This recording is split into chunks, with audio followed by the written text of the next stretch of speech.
Okay, all right, we're ready to get started, and I'm going to try this in a new format a little bit, just to kind of help me try to fit, because as we start to work this style sweater, number 3, the long rectangle, it's the more versatile. We can do more things with it. It's going to be more exciting, and it's going to be a lot easier if I can rein in my talking and just, bam, bam, bam, get it done, and then we can really settle in and start picking designs and doing things as we go forward.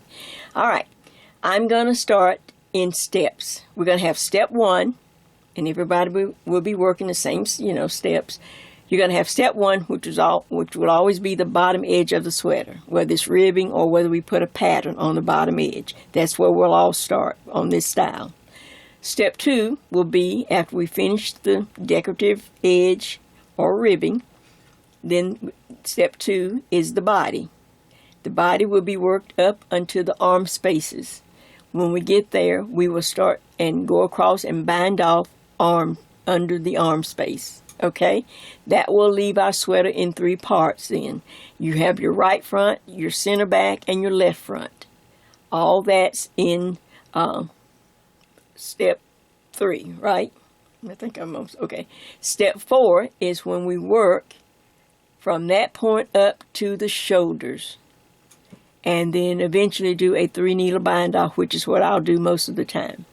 So steps 1, 2, 3, and 4.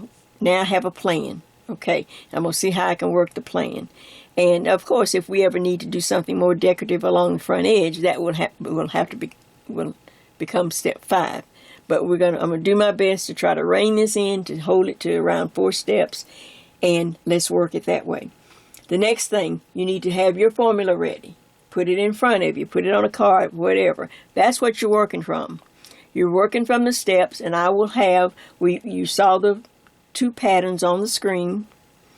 All right, now I'm going to add each pattern right as we're working, of course, because I'm going to work it on this little sample.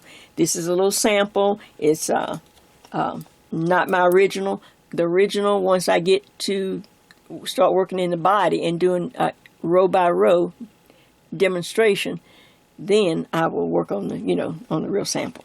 But everyone will start right here. So let's get ready to go.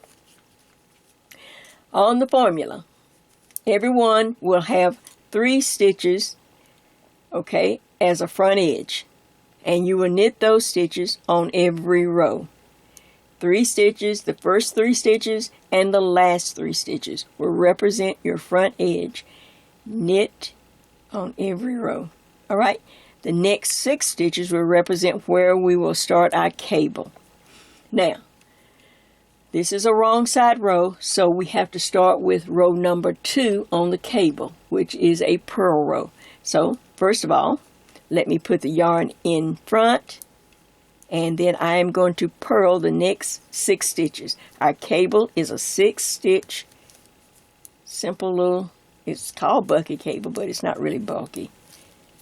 But it's going to look really nice on this edge once it pops and you see it. Right now you won't see it, but you will. Okay, so in total, the front edge is 9 stitches. 3 that belong as our edge, 1, 2, 3, and then 6. 2, 4, 6. There's 9 stitches. Place a marker. Now we go into our ribbing until we come to the last 9 stitches, which we will place a marker. Since this is a wrong side row, everyone will start like this. Purl 1. Knit 1. Purl 1. Knit 1. Purl. And knit. And you will continue across this row. You will continue across the row. I will see you at the end of the row before we get to the next 9 stitches of our row 1 of our ribbing and our first, where we're going to start our cable. Look, aren't y'all proud of Jay? Look, I'm whipping right along, aren't I? Okay, Jay, don't mess up now. Okay, I will be back at the other end. Okay, as you can see, I'm coming up to the left side of my sample here. So let's just make sure I have knit, purl, knit. So now I'm doing a purl and then a knit stitch, yarning back, knit. Now you know I had 9 stitches on this side, so that's what I'm going to count back. Let's see, 2, 4, 6, 8, 9. So I have one more. So yarn in front, purl. Now, on this ribbing, this is the wrong side. If we start with a purl, then you are going to end with a purl. So that ended my stitches for the ribbing. These stitches will belong to the cable and our front edge. So I need to put a marker. Okay, now the pattern for the cable, which is what we're following now. We are on row 2 and it says to purl those 6 stitches. So I need to purl.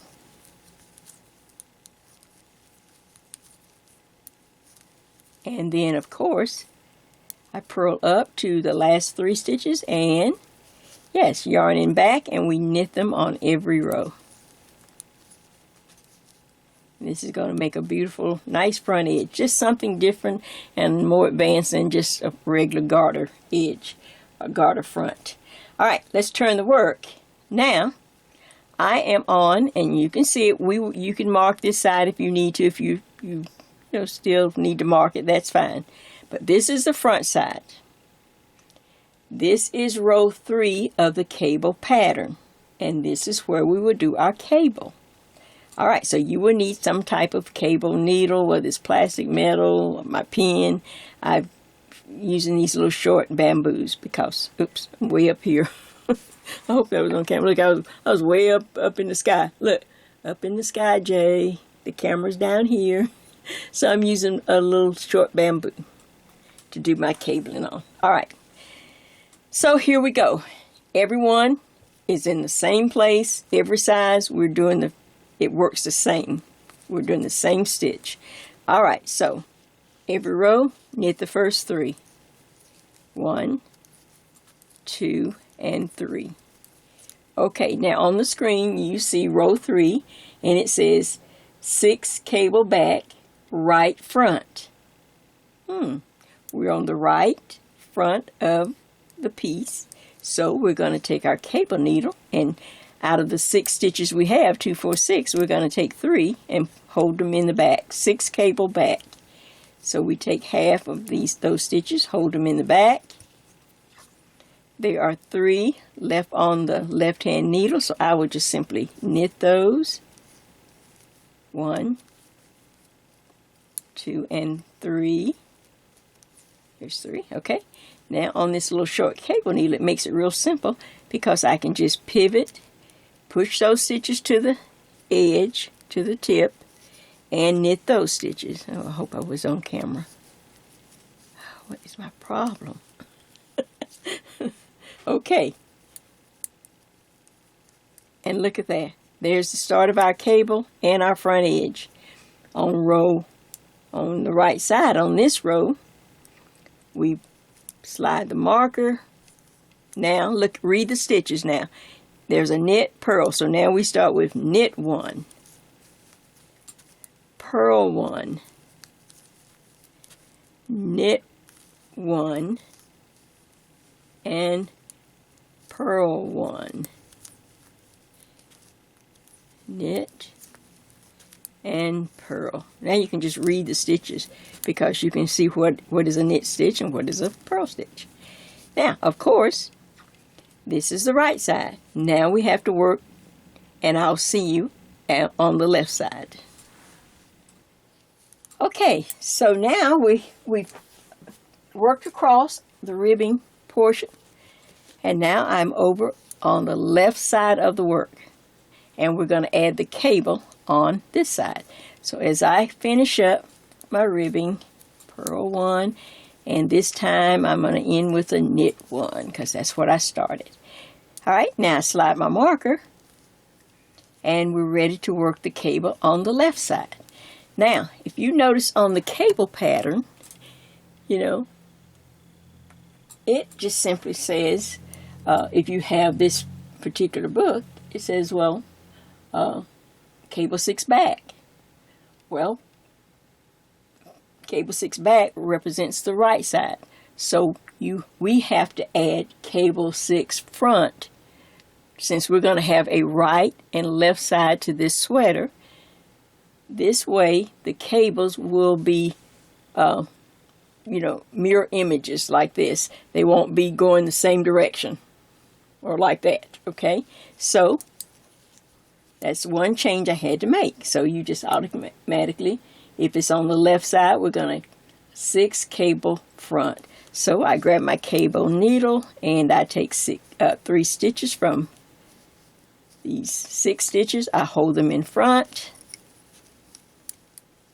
and I knit the 3 stitches from my left needle, swing the cable stitch around and knit the 3 off the cable needle, just like that. And oops. And now the only thing I have left are the 3 stitches that represent the front edge. So I knit those on every row. Now we have a cable pointing or leaning towards the front edge. So when the 2 edges meet, the cables will be leaning in towards the edge and they will match each other, or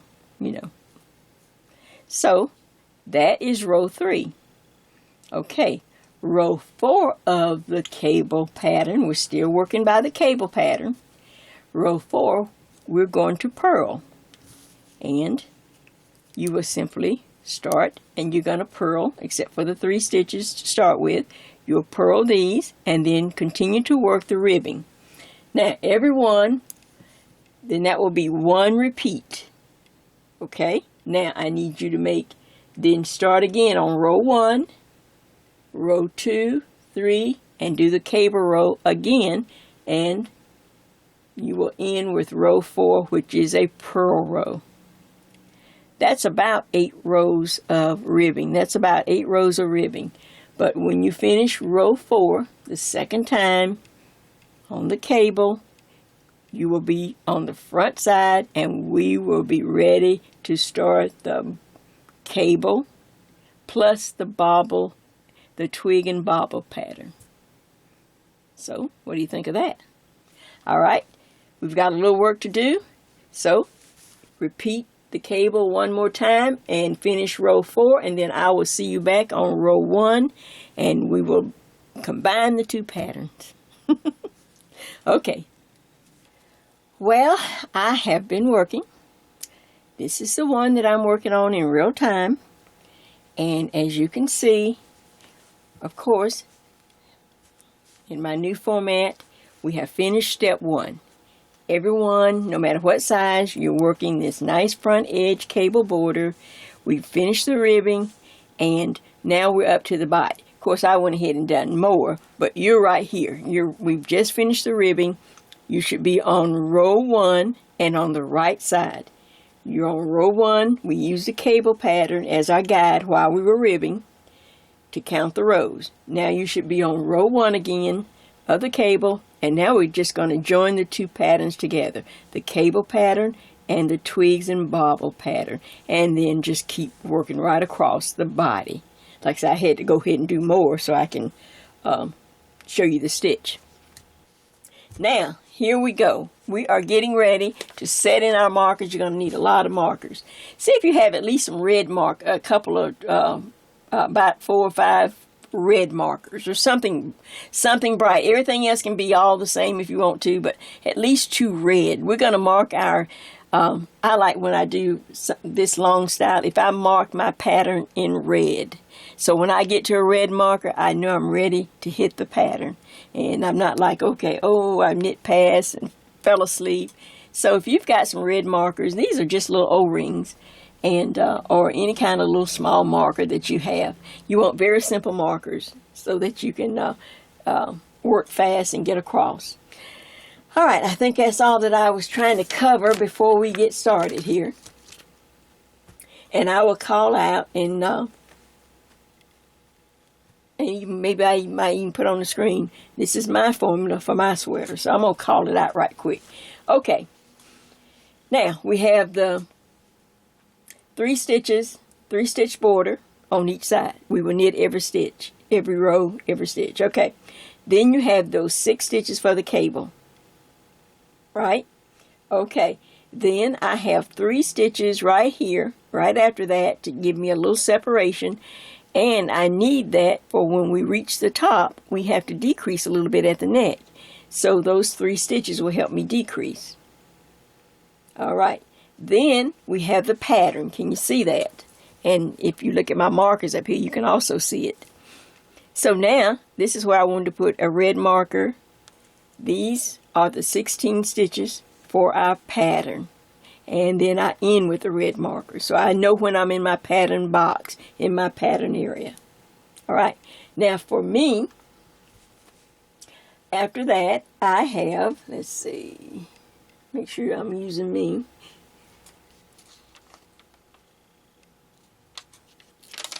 Oh yeah. Well, Jay kind of lost her place here.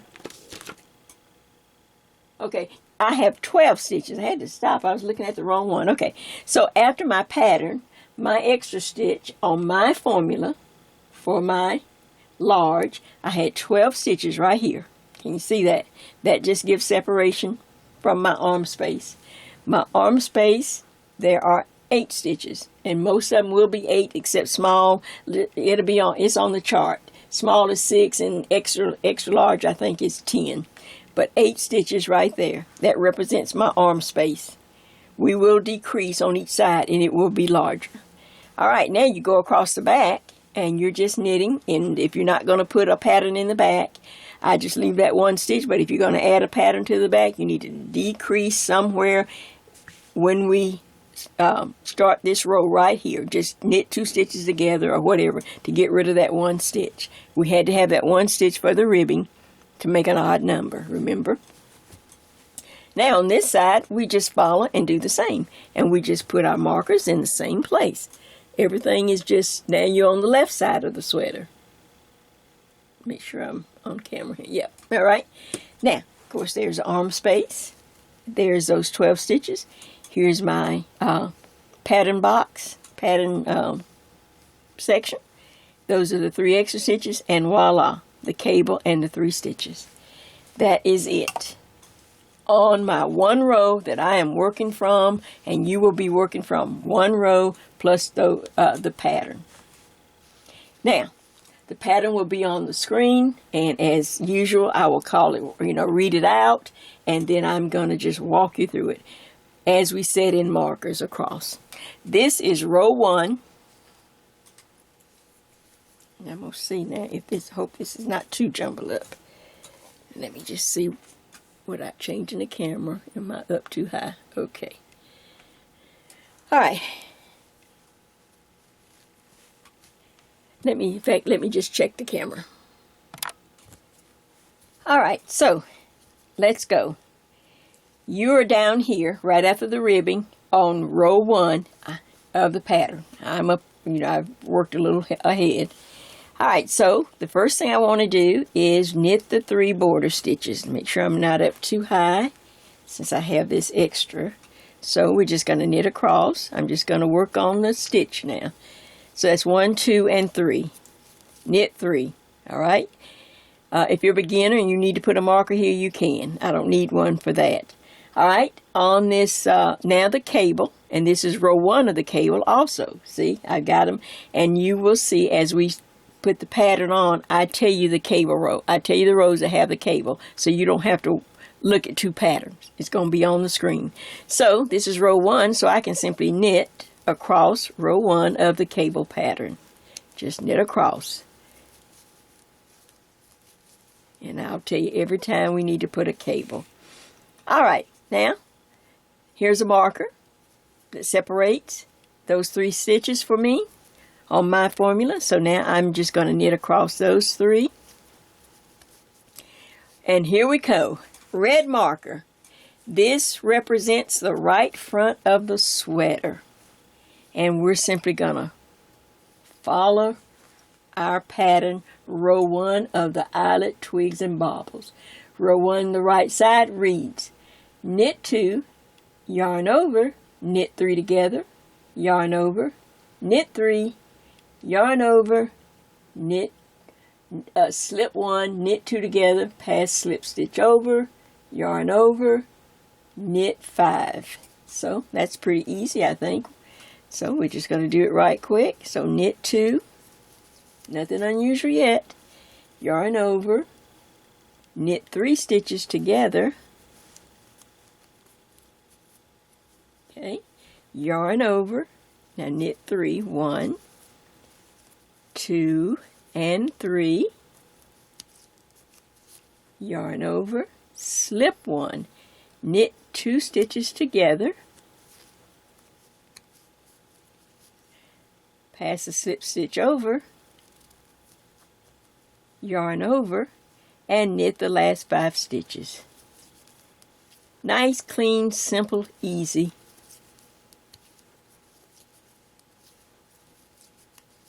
To make this enjoyable. Alright, so now I slide the red marker. I am through with the pattern. The red marker tells me I am done. So, do you know what? There's nothing to do unless you're going to put the pattern in the center back, but to knit across on this row 1.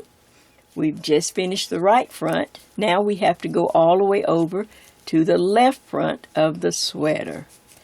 I will see you at the left front. I think this is going to be a lot easier and hopefully a lot quicker. That's what we have so far. I'll see you at the left front.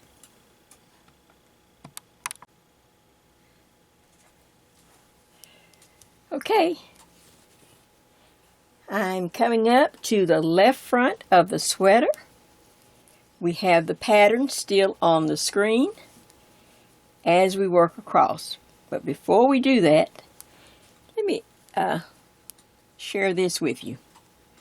Well, first of all, if you remember, just so if you have forgotten, this yarn is Vanna, and it is Purl Miss. Just in case you might want this, or if you have forgot which one that I showed at the beginning. But anyway, this is just some Vanna, and it's Purl Miss. Okay. Now, as we come across to the left front of the sweater, let me just share this with you. When you, the patterns, let's see, how can I put this? All right.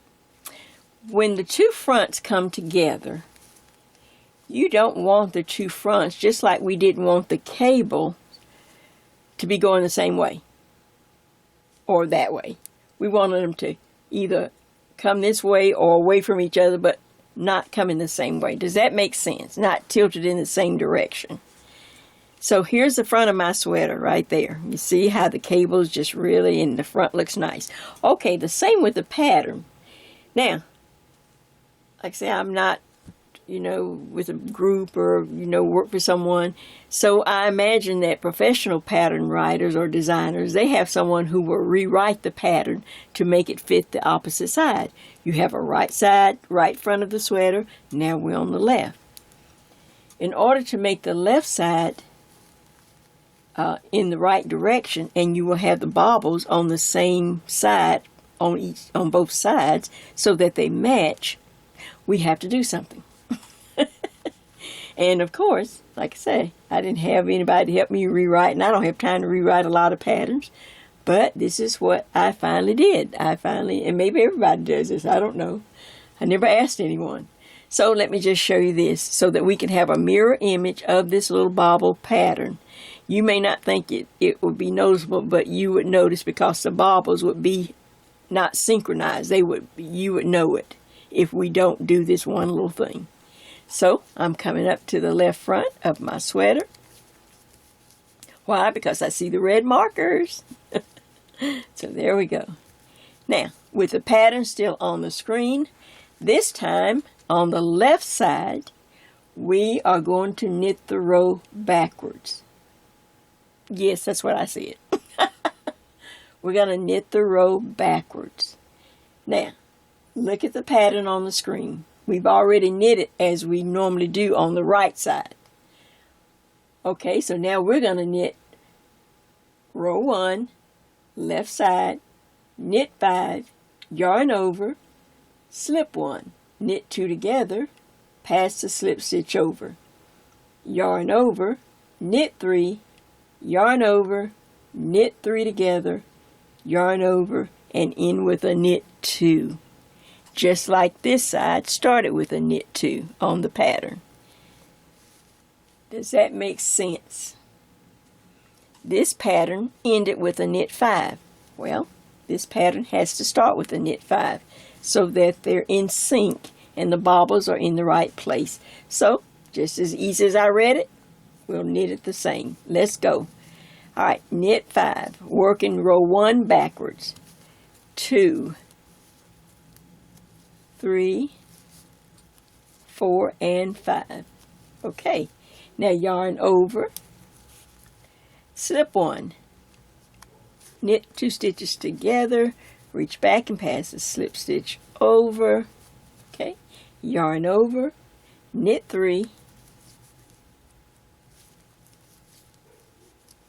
2, 3, okay, yarn over, knit 3 stitches together. Oops, a little tight there. Yarn over, and I end with a knit 2. We have just worked row 1 for the left front, and we worked the row backwards. And on every row on the left side, you're going to be working the row backwards. So, we just need to go ahead now and knit off our little 3 stitches.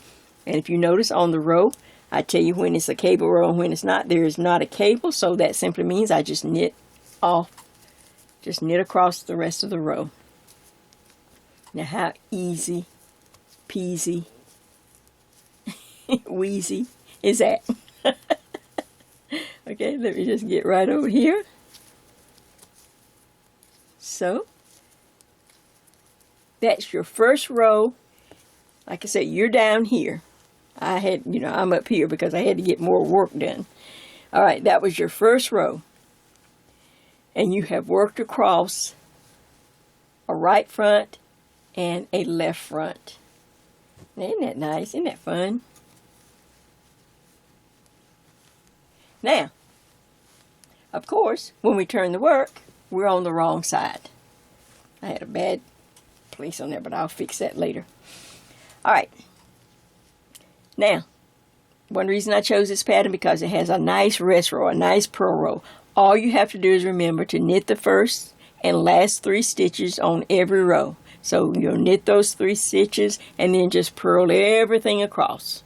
That's all you have to do until you get to the other side, and then knit those 3 stitches. So that will bring us back to row number 3, and it's a cable row. So I will see you back at row 3. Have fun, and now you can't fall asleep on the left front because you got to knit it backwards. But isn't that fun? Okay, take care. Okay, so I'm back, and we are ready to start row 3 of the eyelet, twigs, and bobble pattern. And of course, we have to start with our edge. Let's see if I can put this up so that I'm on camera here. Make sure. Okay. Now, here we go. Of course, this is the right front of our sweater. So, 1, 2, and 3. And if you look on the screen, I let you know this is a cable row. So here are our 6 stitches for our cable. Here's my little bamboo shorty that I'm going to use for a cable needle. And so on the right front, you will do, if you notice on the screen, it says 6 cable back. So out of these 6 stitches, I will take 3 and hold them in the back of the work, just like that. Now, I will knit the next 3, just like that. And now just kind of pivot your right needle. Can you see the cable needle? There you go. I'm just going to knit those 3 off the cable needle. Just like that. So, row 3 is a cable. We just finished a cable. It's the right front, so it will be 6 cable back. Now, I slide the next marker. Knit the next set of stitches. Red marker, I am up to the pattern of row 3. Row 3 reads, knit 1, yarn over, knit 3 together, yarn over, knit 5, yarn over, slip 1, knit 2 together, pass the slip stitch over, yarn over, knit 4.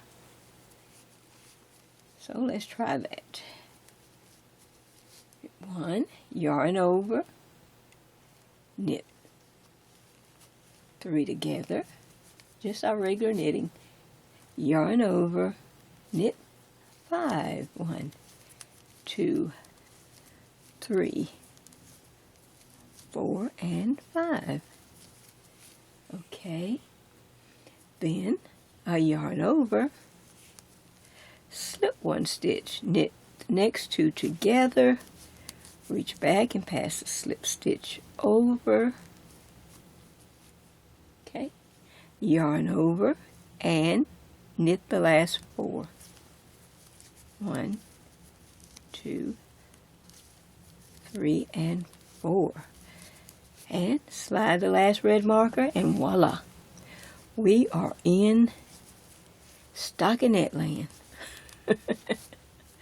We can just knit right across, and I will see you on the left front as we work our way across the back.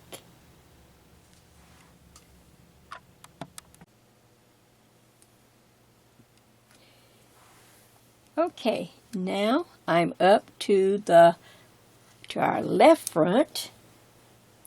We are still on row 3, and it is a cable row. Row 3 will be worked backwards for the left front, and it reads, knit 4, yarn over, slip 1, knit 2 together, pass the slip stitch over, yarn over, knit 5, yarn over, knit 3 together, yarn over, knit 1, and then we'll do the cable when we're done. So let's go and work our left front. You see why this one is really versatile? You can just get 2 sides done, kill 2 birds with 1 stone. Get it all done. Okay, starting at the back, knit 4, 1, 2, 3, and 4. Yarn over. Okay. Slip 1, knit 2 together. Now reach back and pass this, oops, got a little strand there. Reach back and pass the slip stitch over. Okay, now yarn over, knit 5, 1, 2, 3, 4, and 5. Okay, now yarn over, knit 3 stitches together.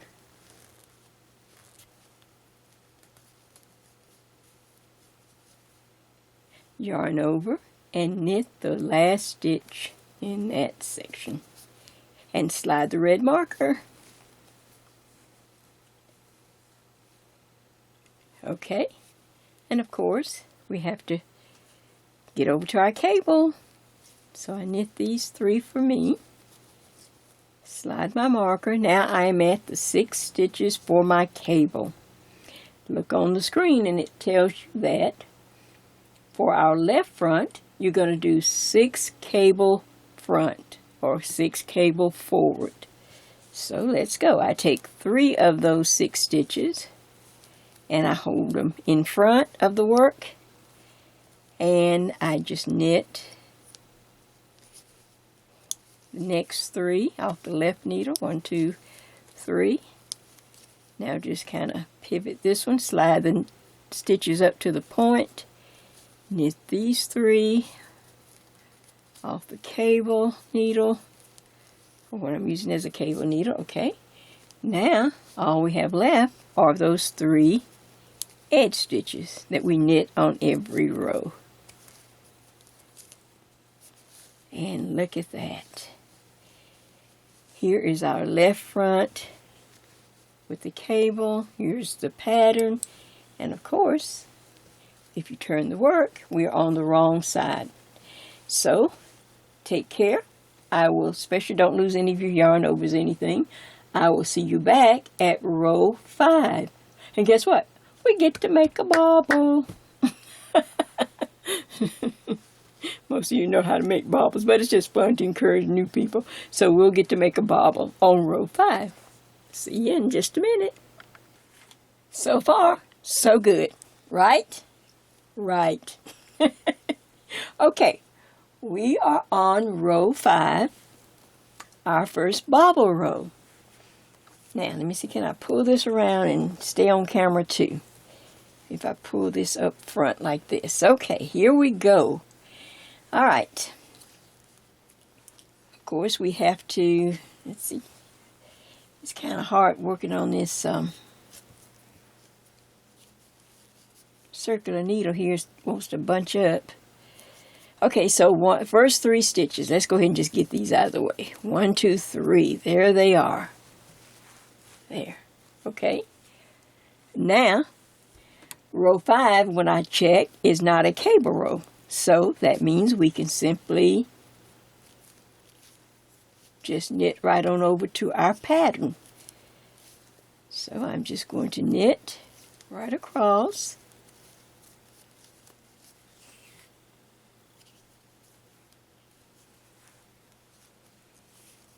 And then I knit my 3 stitches. And I'm up to my red marker. So I know it's the pattern. It is row 5, and row 5 reads, MB, make a bobble, knit 5, yarn over, knit 3 together, yarn over, knit 1, yarn over, slip 1, knit 2 together, pass the slip stitch over, yarn over, knit 3. So, first of all, a bobble. It's kind of like you take 1 stitch and you make it into, you increase it into however many numbers you want to, or your pattern calls for. 5, 6, whatever. If you want a big bobble, I guess it goes even larger. And there's all different ways. And I used to just make it I guess somebody taught me the long way, where you yarn over and yarn, and then you got to turn several times. And sometimes I get confused. And so, see, never too old to learn. So I was at the knit shop, back when our knit shop, before the one went out of business that I was part of. And a young girl had just taught me, she said, well, do this one. This one's really easy and quick. And I said, okay. So this is what she taught me, and I've been using it ever since. I don't care what a pattern calls for. This is the bobble I use. And you can find the one. You can go on and find one that you like. There's lots of people demonstrating them. But anyway, we're going to make our bobble in the first stitch. So there's stitch number 1. We're going to take this 1, and I'm going to turn it into 5 stitches. And then back down. All right, so I'm simply going to do a knit into the front and to the back. So I go into the stitch, and I count the stitches. So that's 1 into the back. That's 2. See the 2 stitches? Okay, now into the front again. That's 3. Into the back again. That's 4. One more time through the front. That's 5, and check it. That's 1, 2, 3, 4, 5. Now, turn the work. Just simply turn the work around like this. Your yarn will be in the front of the needle because we're on the purl side now. So what I purl the first 2 stitches together. Just kind of pull them down and see, can I get them now? They don't want, there we go. I purl the first 2 stitches together, just like this. Then I purl the next stitch, just purl 1. And then there's 2 stitches left, so I purl the last 2 together. And the reason I like this bobble, because I don't have to turn as many times. Now watch, turn back to the front. Just turn back. Now, not counting that yarn over there, but you see those 3 stitches. 1, 2, 3. All right, just knit those 3 together and we're done. So she taught me, this little young girl, she taught me how to do that when I was there. Bobble made. Now, you'll wait till you get to the purl side to pop it through. Right now, they'll just stay in the back, so that's okay. We're okay with that. So, we've made 1 bobble. Now, the next thing is to knit 5. So, 1, 2, 3, 4, and 5. We're on row 5, and we just knit 5. Now, yarn over, knit 3 stitches together.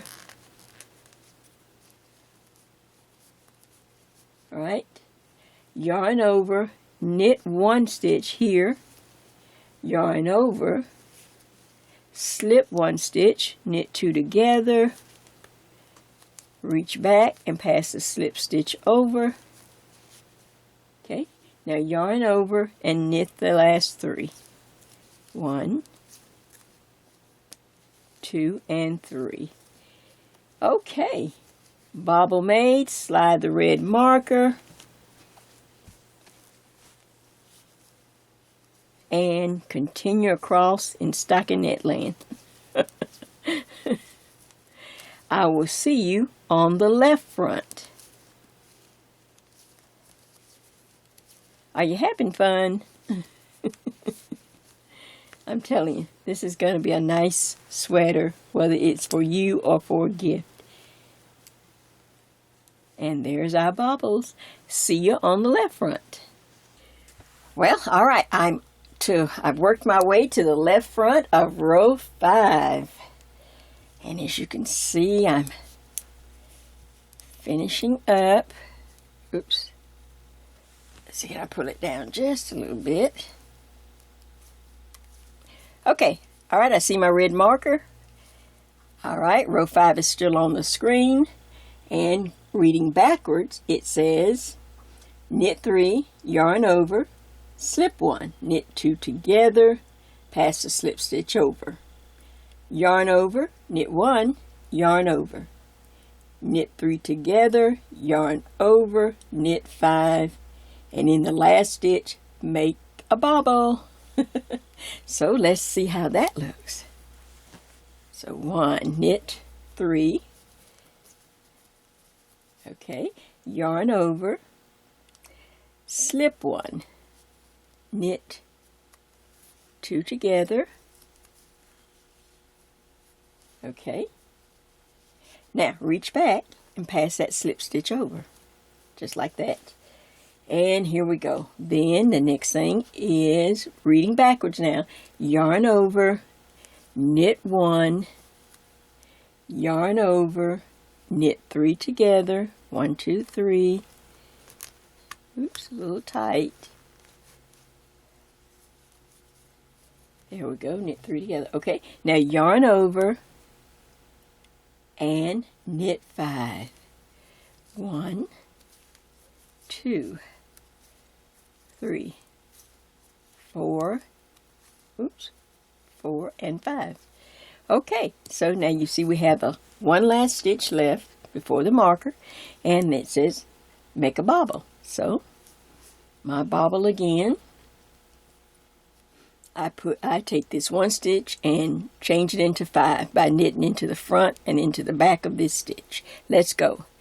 So 1, then in the back, 2, in the front, 3, in the back again, 4, and in the front one more time, 5. And like I said, you can always check. It's 1, 2, 3, 4, 5. Take and turn the work. Turn the piece to the back side. Now the yarn is in front of the needle, so I am going to purl the first 2 stitches together. Just reach and try to get your needle under there and purl 2 together right there. Then purl 1, and then purl the last 2 stitches together right there. Now turn the work again, and you can see we have 3 stitches. So I will simply knit those 3 together. Voila! Our bobble is made, of course, like we did on the right side. Now we'll just let it rest on where it is right now, and when we come back on the purl side we can pop it through. So I slide the marker. Row 5 is not a cable row, so I just simply knit to the end. Just like this. Slide the last marker, spread it out, and knit across the cable stitches.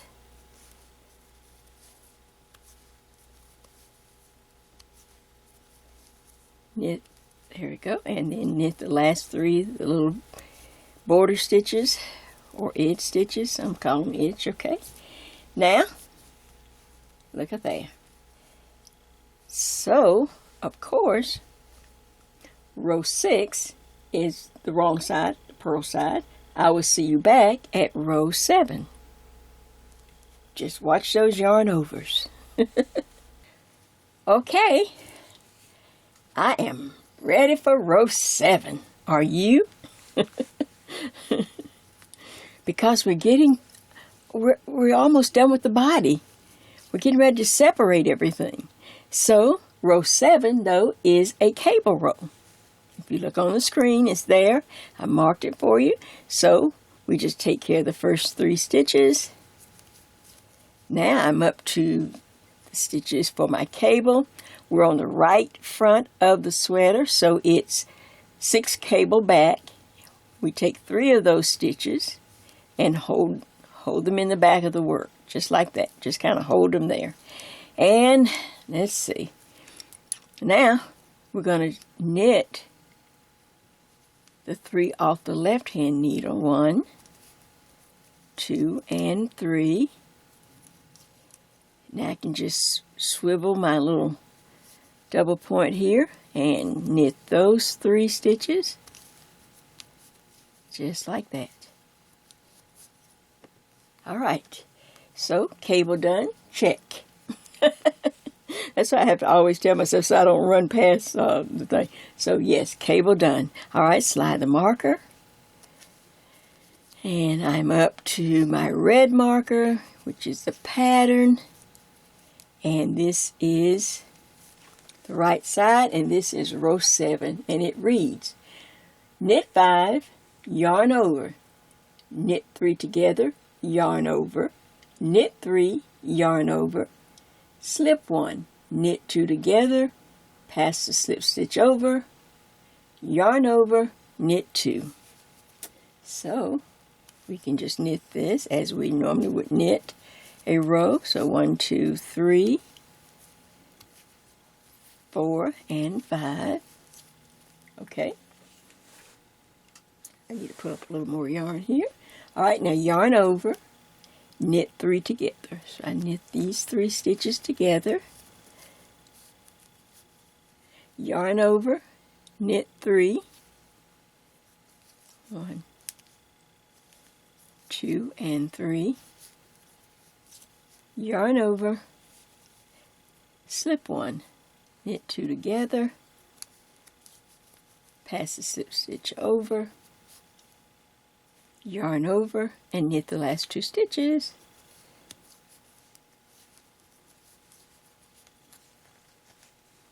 Slide the marker, and we're into stockinette land again. So I will continue across, and I will meet you on the left front. Oh, look at the progress we're making.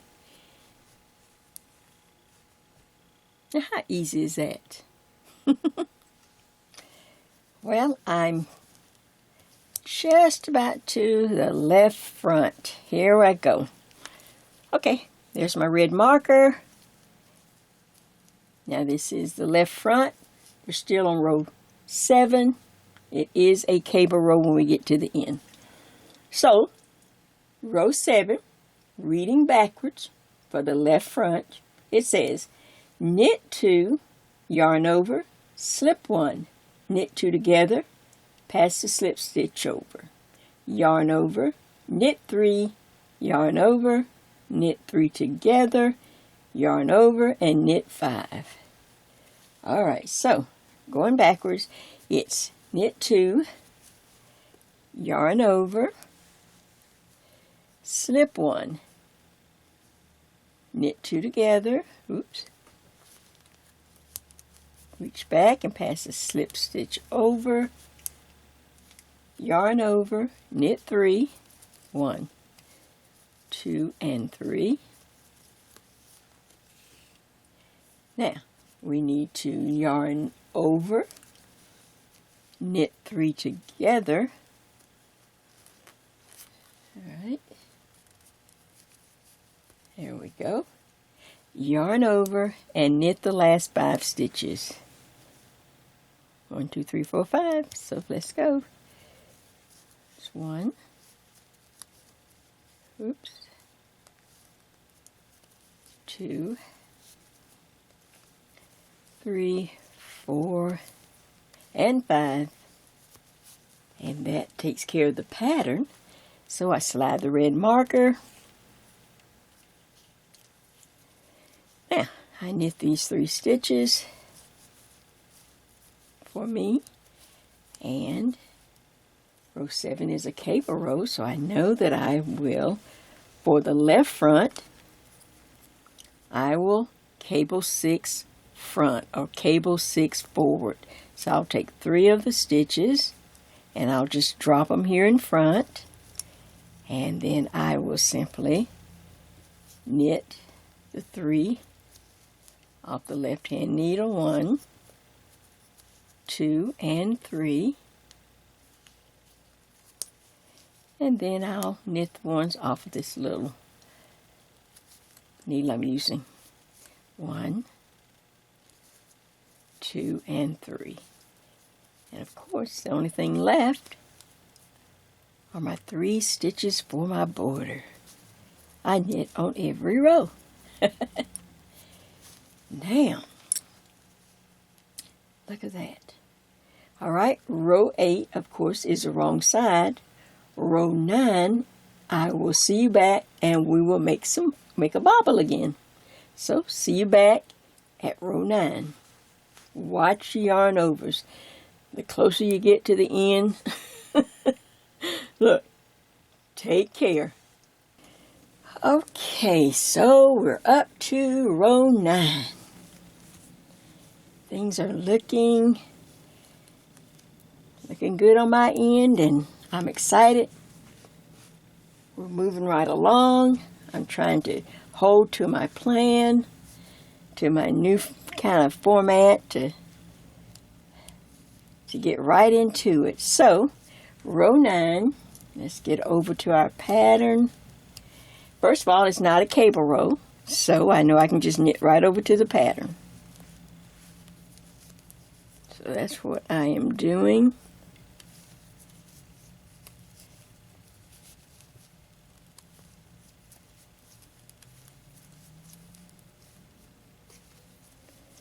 Slide that first marker, knit these 3 stitches. Okay, red marker start the pattern. Okay. Row 9, I am on the right front, and it reads, knit 4, yarn over, knit 3 together, yarn over, knit 5, yarn over, slip 1, knit 2 together, pass the slip stitch over, yarn over, make a bobble.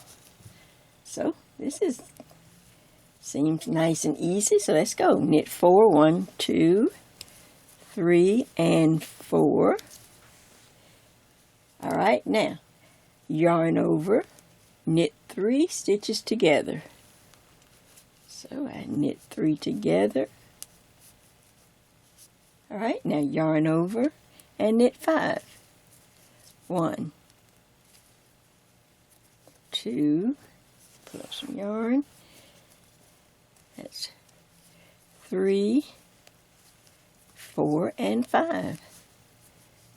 All right, now yarn over, slip 1, knit 2 together, reach back and pass the slip stitch over, yarn over and make a bobble. Okay. When I was working this pattern, tip from Jay, if you're going to make a mistake, it's going to be right here. You know, I try to give you heads up so you won't make the mistake. You know, I try to go before you, and I'm making, you know, and I'm like, oh yeah, I had a mistake. So on row 9 was always a row that caught me off guard, or I forgot, or you know, by the end I was just flying through and wanted to get through. So after I slip 1, knit 2 together, pass the slip stitch over, there is a yarn over before the bobble.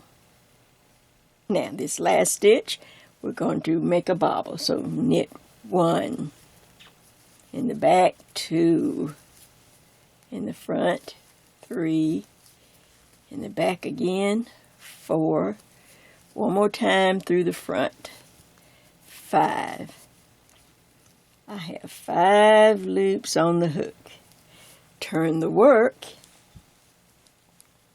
Once you turn the work, of course we're on the purl side, so I will purl the first 2 stitches together, purl 2 together, then purl 1, then purl the next 2 together. Now, turn the work, and this is where you have to be careful not to let the yarn over drop off or lose it. And apparently, I lost it a couple of times. I'm just saying. Okay, so now I have 3 stitches and this funny yarn over right here. So hold on to it, don't let it drop off. Knit those 3 stitches together. And I have my yarn over and the bobble. Now I can simply slide the marker and return to stockinette land, and I can continue across till I reach the left front. All right. See you back. And yes, I do. I have that yarn over right before the bobble. All right. See you back on the left front. Okay. I'm right up. I'm still on row 9, of course.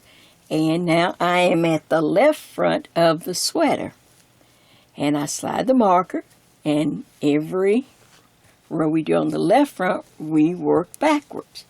So, working backwards, it reads, make a bobble, then a yarn over, slip 1, knit 2 together, pass the slip stitch over, yarn over, knit 5, yarn over, knit 3 together, yarn over, knit 4. So, right off the bat, we're going to start with making a bobble. So I'm just going to knit 1, then 1 into the back, that's 2, then 3, then 4. One last one through the front is oops, 5. Okay, there's my 5 stitches. So now I turn, just kind of whip the work around. And your yarn now is, we're on the purl side and it's in front, so I am going to get the first 2 stitches and purl them together, just like we did on the right front. So now purl 2 together. Oops, I got a little strand there. Now purl 1 and then purl the last 2 together. Turn the work back. Just turn it back around. Make sure I'm on camera here. I'm on these, of course, circular, so everything is wadded up. All right, let me just see. Can you see where I am? Yep, okay. Now, you have 3 stitches. Remember, before the bobble is finished, we have to knit those 3 together. Right there. Just knit those 3 stitches together. Now we can continue on the row reading backwards. Now we need to make a yarn over, slip 1, knit 2 together, pass the slip stitch over. So can I straighten it out here? Okay, now yarn over, knit 5. That's 1, 2, 3, 4, and 5. All right, now yarn over, knit the next 3 together,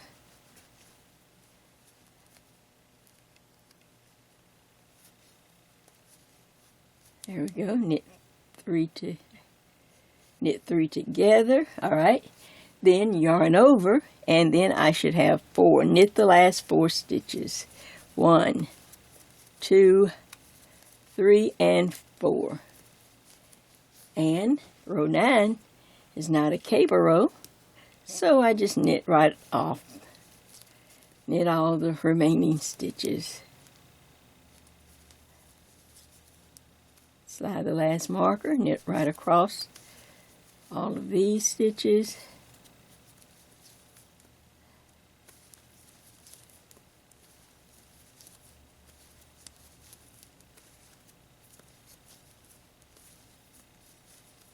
And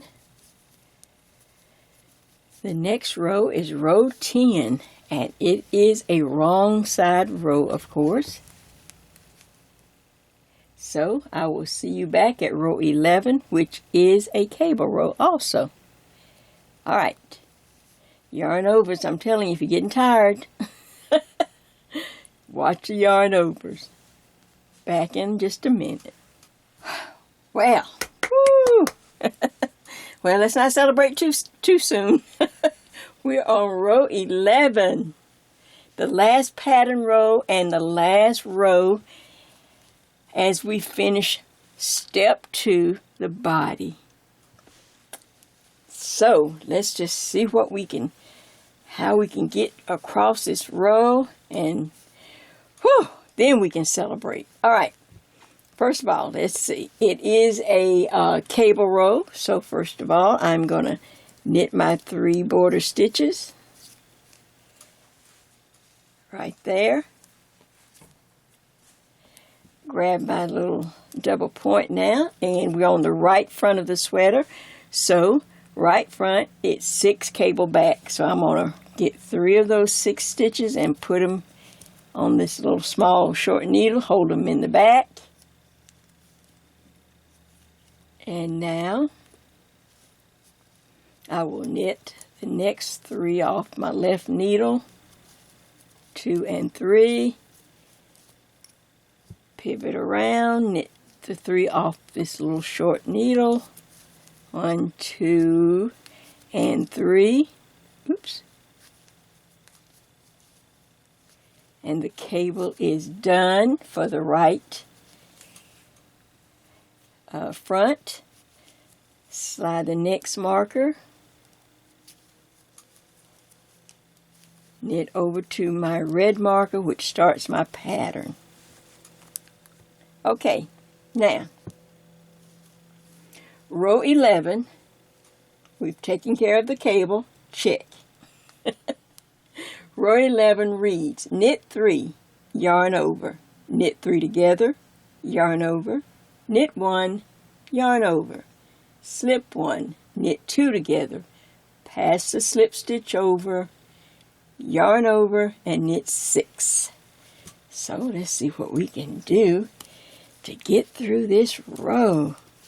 Knit 3, yarn over, knit 3 together, okay, yarn over, knit 1, yarn over, slip 1, knit 2 together, oops, reach back and pass the slip stitch over, yarn over, and there should be 2, 4, 6 stitches left. Knit all 6. Oh my gosh, I can feel excitement. Oh, rising in the room. I can just feel it rising. Oh, okay. All right. There we go. Slide the marker. Right front is, the pattern is done. Except we got to come back on row 12, of course. All right, there it is. All right. Look, okay, look how nice. That's pretty nice, isn't it? Okay. So, we're in stockinette land. We need to go to the left front. I will see you back with the same excitement. For joy, for joy. This is row 11 on the left front of our sweater. Wow. Jay kept to the plan. What do you think about it so far? I was like, look, Jay, stay on track. Stay focused, focus, focus. Okay. Well, because we still got a little ways to go. All right. So if it gets too long, of course, I will make it into part 1 and part 2. But I'm going to go all the way through, and then, of course, we have to edit it down. We can take, a lot of things out maybe. And then we'll go from there. All right. Row 11, the left front of the sweater. This is the side we read backward. We work backwards, so let's read it. Knit 6, yarn over, slip 1, knit 2 together, pass the slip stitch over. Yarn over, knit 1, yarn over, knit 3 together, yarn over, knit 3. All right. Whew, man. So, nothing surprising, nothing crazy. But it is a cable row, so we'll do that at the end. So that's 1, 2, 3, 4, 5, and 6. Knit 6. All right, we got that. Yarn over. Slip 1. Knit 2 together. Reach back and pass a slip stitch over. There we go. Oops, no, it didn't go over. There we go. All right, now. Yarn over, knit 1, yarn over, knit 3 together,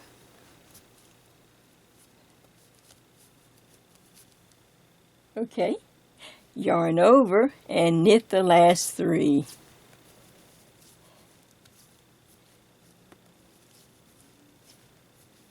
And, like I said, it is a cable row, so we've got to go up.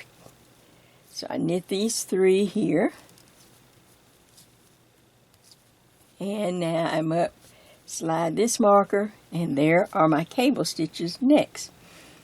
This is the left front, so it's cable 6 forward. All right, so pick up my little extra needle here. I take 3 of those stitches off and hold them in front, just like that. Now, I'm going to knit the next 3, 1, 2, and 3. Then I can knit the 3 from this little needle I'm using here. 1, 2, and 3.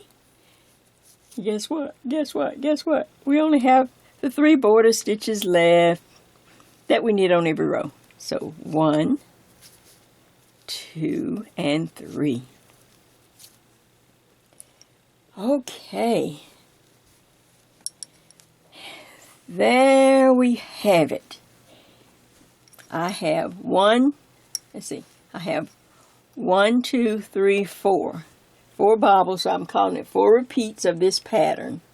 1, 2, 3, 4. So 4 repeats to reach my arm space. And, well, of course, we have to do row 12. You have to do row 12 to have a complete pattern. So that's the purl row. So once, you finish, knit the last 3, then you're going to turn the work and knit row 12. After you, purl row 12. After you finish row 12, that's rows 1 through 12, okay, you will be back on row 1 again. I hope I didn't confuse you for new people. Okay, we just finished row 11. You've got to purl row 12. That will put you back on the front on row 1 of the pattern. That row we are ending the body. The body is done. Step 1 was the bottom edge, whether it's one by one ribbing, or one day we'll be doing some with decorative stitches. Getting to the arm space is step 2, which is the body. Now we will go into step 3, where we will bind off the arm spaces, and then each piece will be a separate piece of work, a right front, a center back, and then a left front. You will need some straight needles, or whatever needles of your choice. If you don't like straight ones, you like smaller circulars, but you're going to need extra needles to work all these sections. I would put each one of them on a needle so that I don't have to hunt for a needle or look for it. I like to be ready. As soon as I finish one section, go right to the next.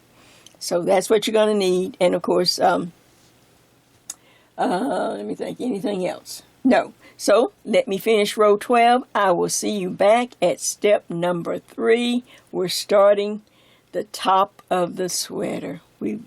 Congratulations.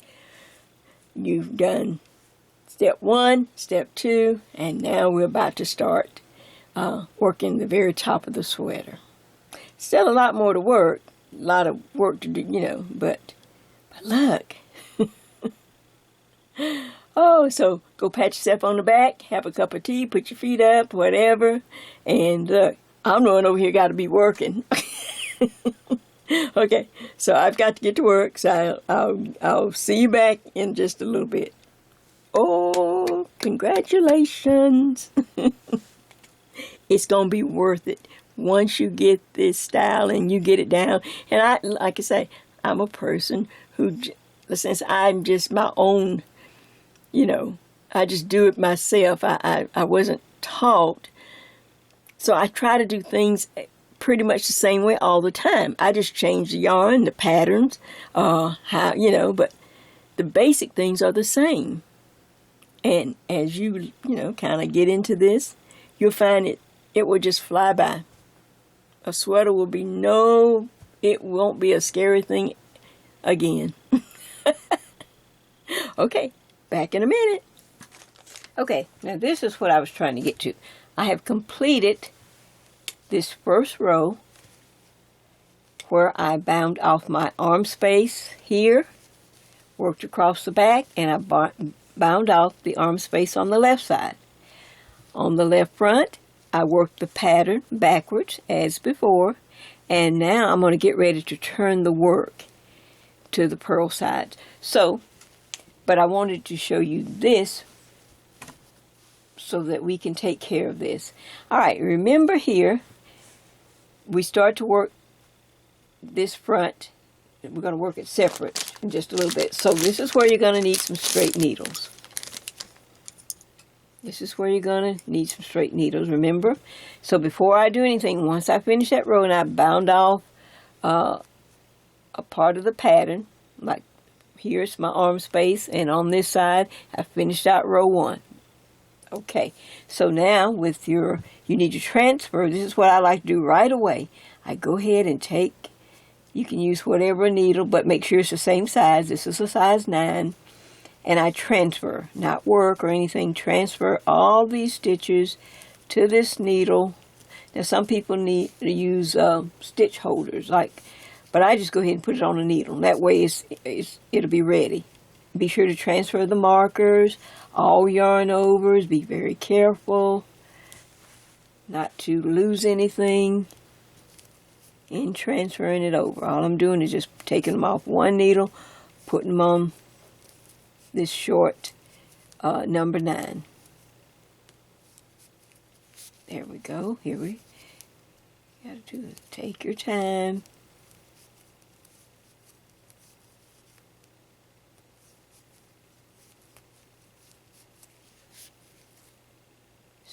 There's the marker also. Has to go. Everything in the right place. Every stitch.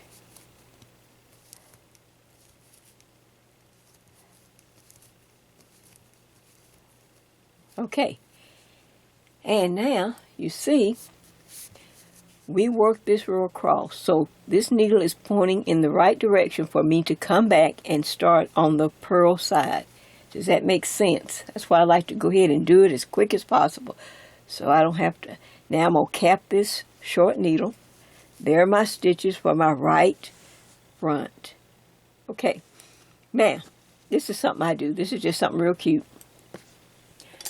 And, you might do it too already. I don't know. Okay, real quick, just so that I'll know, the needle is pointing in the right direction. I'm going to turn the work to the wrong side. Just flip this over. And I think everyone can look at this, and this is just plain masking tape. Not duct tape. No, masking tape. Painters use this.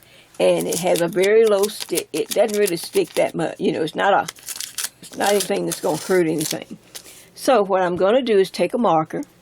I do this sometimes when I have a lot of sweaters on lots of needles, different sweaters, and then I'm always afraid I'm going to lose the paperwork or whatever.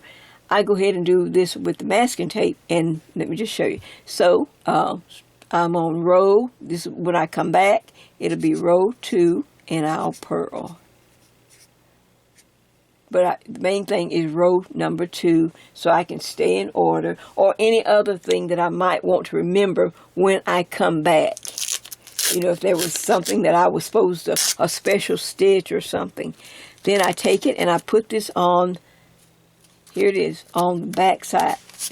There's hardly any stick factor. It's not going to hurt anything. It's not going to hurt your yarn. It's not going to hurt your pattern. So row 2, purl. Even though I know it's a purl by looking at it. But then, maybe I forgot, I lost the paper, what row, then I will be ready to start, the next row will be row 3. But that's just a way sometimes, especially for some people that are still new, to help keep up your place. A little masking tape, it works wonders. I do that a lot on other things, especially when I have a lot of lace work. And I after a while it all runs together and you think, oh my gosh, and if you lose your paperwork or can't find it, you misplaced it, and then, what row? Well, I use my trusty masking tape and I would write down what row, any special importance that I need to do right there. And it's there. All right, so there's that. Now, let's move on. That was the right side. All right, remember we have all of this right here. Okay. So, I'm going to flip. Remember, I was on the wrong side. So, I'm going to flip this over, just like this, getting ready to purl back. And I will pick up another straight needle. So, I really have to have 2 packs. And I'm going to work using this to knit these stitches off. 1, 2, 3. Now yarn in front and purl. And man, the tips on these new bamboos are so sharp. I have been sticking myself. So these are just some that I had, from Joann's that were not from Tuesday morning, not the old tip like I caught the sale. These are the, now I see what they've done. They've really sharpened these bamboos. That's great, but you know, I had so many of the old ones. I'm used to the old ones, it doesn't matter, but these are sharp to me. I keep sticking my fingers. You know, as you get older, your skin gets very thin. It really does. Every little thing is like a hurt. Every little thing. Oh my gosh. Okay, so I'm working. This is the left front that I'm purling. I'm working back, but I'm also working it onto the new needle, a new short needle that I don't have to.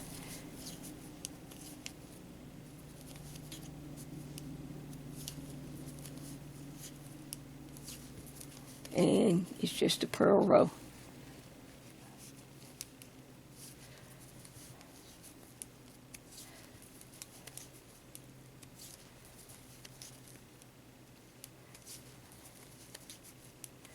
I want to do this so that I can show you the next step.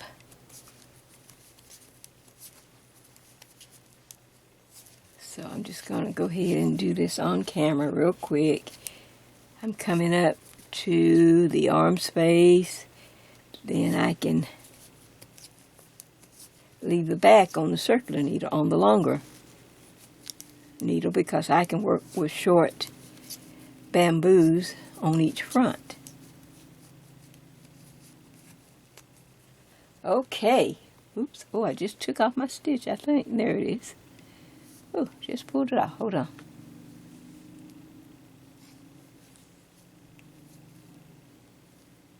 Now, of course, this is the last stitch, so I'm going to knit it anyway. I'm just going to put the yarn in front and just knit it just like, you know, first and last stitch, knit. Okay, now, here's where I was trying to get to.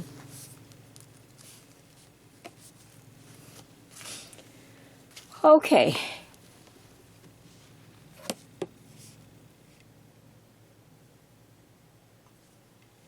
All right, let me reset my camera. Okay, so this is where we really start step 3.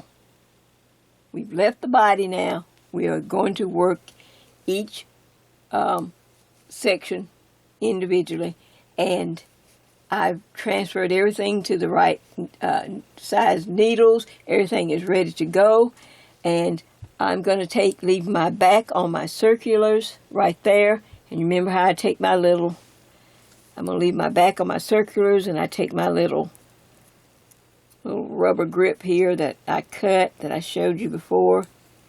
Little pencil grips the kids use, just cut them in half. And your stitches are not going anywhere on this circular. Now they're together. Now that's not flopping around. Okay. The main thing, after you bind off your arm space, and now we have the left front on a separate needle. Everything is separate, right? I purl back, and when I get to the arm space, I'm going to decrease by 1 stitch, and I'm going to do it 3 times. So, real simple. I just do all my decreases really quick. I don't sit there and do a lot of different rows. I try to take care of them as soon as possible on every right side row. So I will need 3 decreases on the front here. So I simply knit 2 together right here. Right at the arm, where I bound out the arm.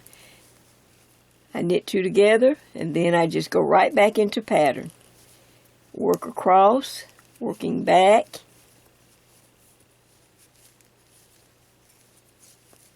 Just like this.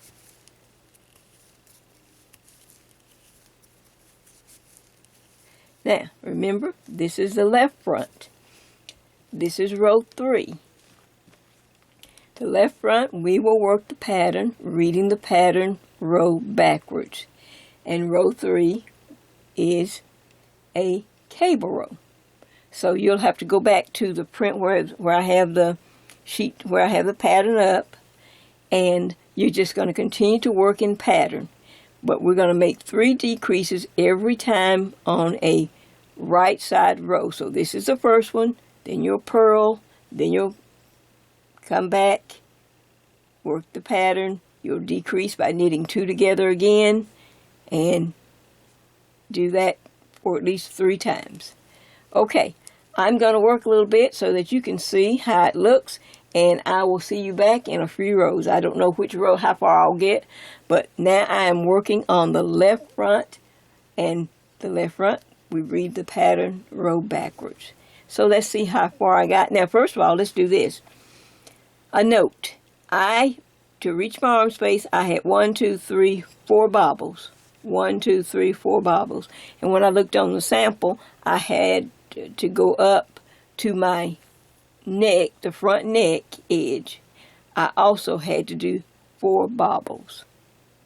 So now you know about how many, about how many repeats you may have to do to get to the front, right there up under your, right in your front neck. And then, of course, we will then bind off some stitches to make a front edge, and then continue up. But first of all, let's take care of the 3 decreases that we need on this left front. See you back so I can show you how it looks in just a little bit. Okay, so let me just walk you through. I've worked some to get ahead, and let's just go start back at the arm space again just to make sure.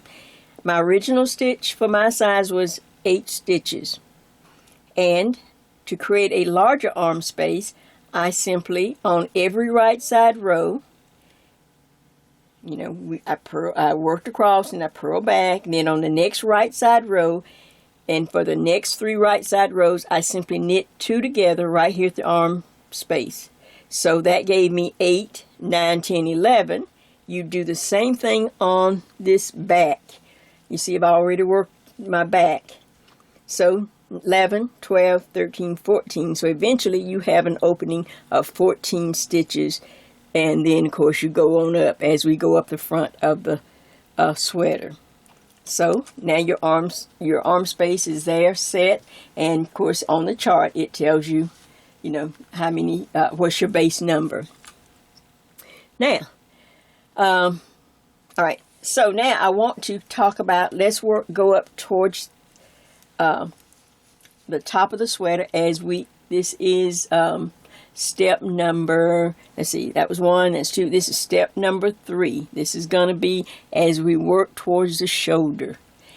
And I had to change the pattern just a little bit because, when you're knitting for yourself, you can just kind of knit and put anything you want. But since I needed to make accommodations for other sizes, which, but you have to, so I changed it just a little bit. But that way I can keep everyone the same and not have all different directions for each size.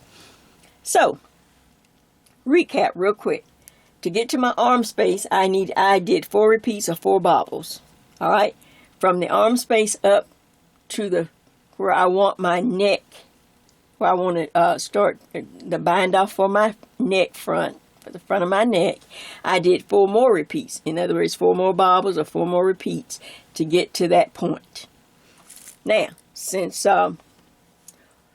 we're on the left front, this is the left front, this is the side we worked the pattern backwards. I hope you didn't forget. I bet you said, oh, Jay, why'd you have to bring that up? Okay. All right, so in order to bind off the neck on this left front, we will have to bind it off on a purl row. So let me show you how I had to change the pattern to get it all in so that I can have the same instructions for each size and not have different ones. So I worked my pattern, and like I said, I needed 4 more repeats or bobbles. If you're taller, you're probably going to need 5, you're just going to have to put it up to you. I'm short, so it only took me from where I started my arm space 4 more repeats.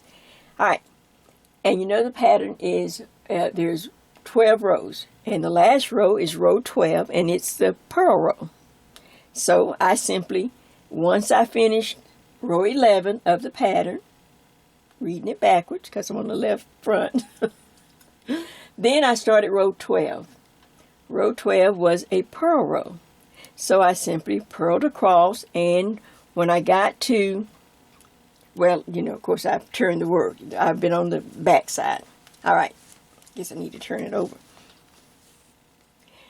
So I decided right then and there to go ahead and bind off where I wanted my neck front to start. See there? That's my front. That's the center front, and that's the neck. So everyone will, on the purl side, after however many repeats you need, row 12, you will bind off 9 stitches. That would include those 3 stitches on the edge and the 6 stitches we had for the cable. So 6 and 3, that's 9. So everyone would just simply bind off 9 stitches. That sets in the neck. I'm going to turn it back now. That sets in that nice little neck opening right there. Okay. Then continue on across the row. Continue purling across the row. Once you bind off 9 stitches, just go to the end of the row. Now you turn the work. Now we're on the front side. Everyone will be in the same place. Now, stop. I need you to count these stitches that remained. Just simply count them and make a note of them, because we will have to match these stitches when we get to the right side. So let's see, I had 2, 4, well, I've already done some of mine, but I had about 28 or almost 30, I think it was, left, 28, I think. Okay, so if you are a small size, you need at least, small to medium, you need at least 22 stitches. Well, you need more than 22 stitches. We're going to decrease down to 22 stitches. So count your stitches, and then when we start decreasing, you will decrease down to 22 stitches for a small or medium size. I'm large and extra large. I am going to reduce down to 24 stitches.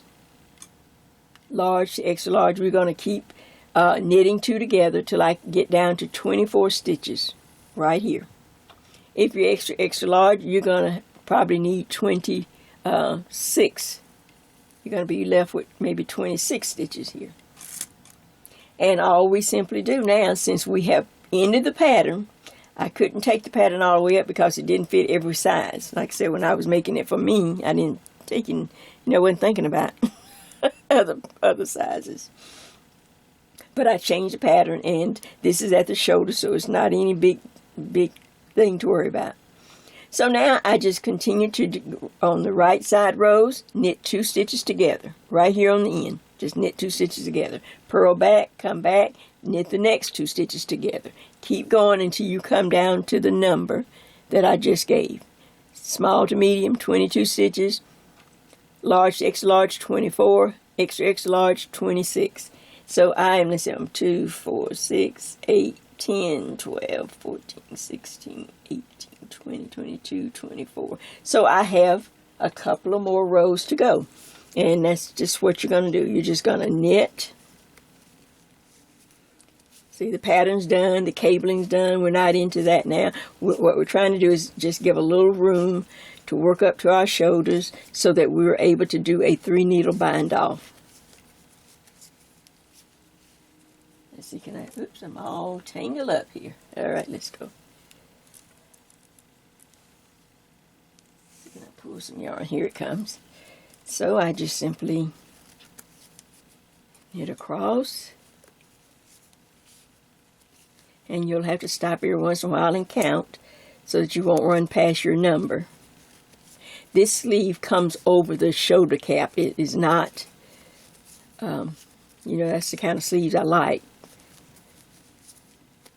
They're not set-in sleeves. We will pick up stitches, but it comes over the shoulder cap, so it's a softer shoulder to me.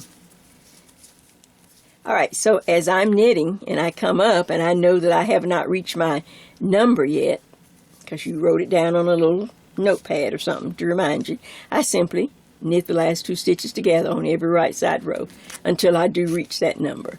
So just knit the 2 together, turn the work, and you see it's going to create the neck as it goes up. And you will go up, and then once you reach your number, now, once you reach that number, this style, arm space, always creates a larger arm space than the other sweaters that I do. So I'm looking at about 10 inches to get to about 10 inches. But what I would like for you to do is to, once you reach your number, do 1 more knit row and 1 more purl row, and we will be ready.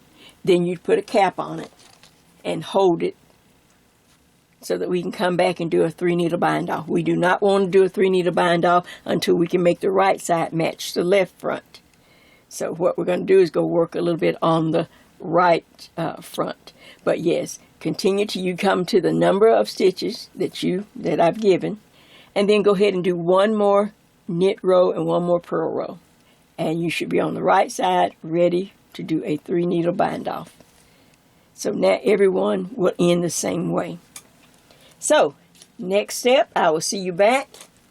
As you work on this, I will get the right side, work a little bit more on it so that we can start to make it match the left front.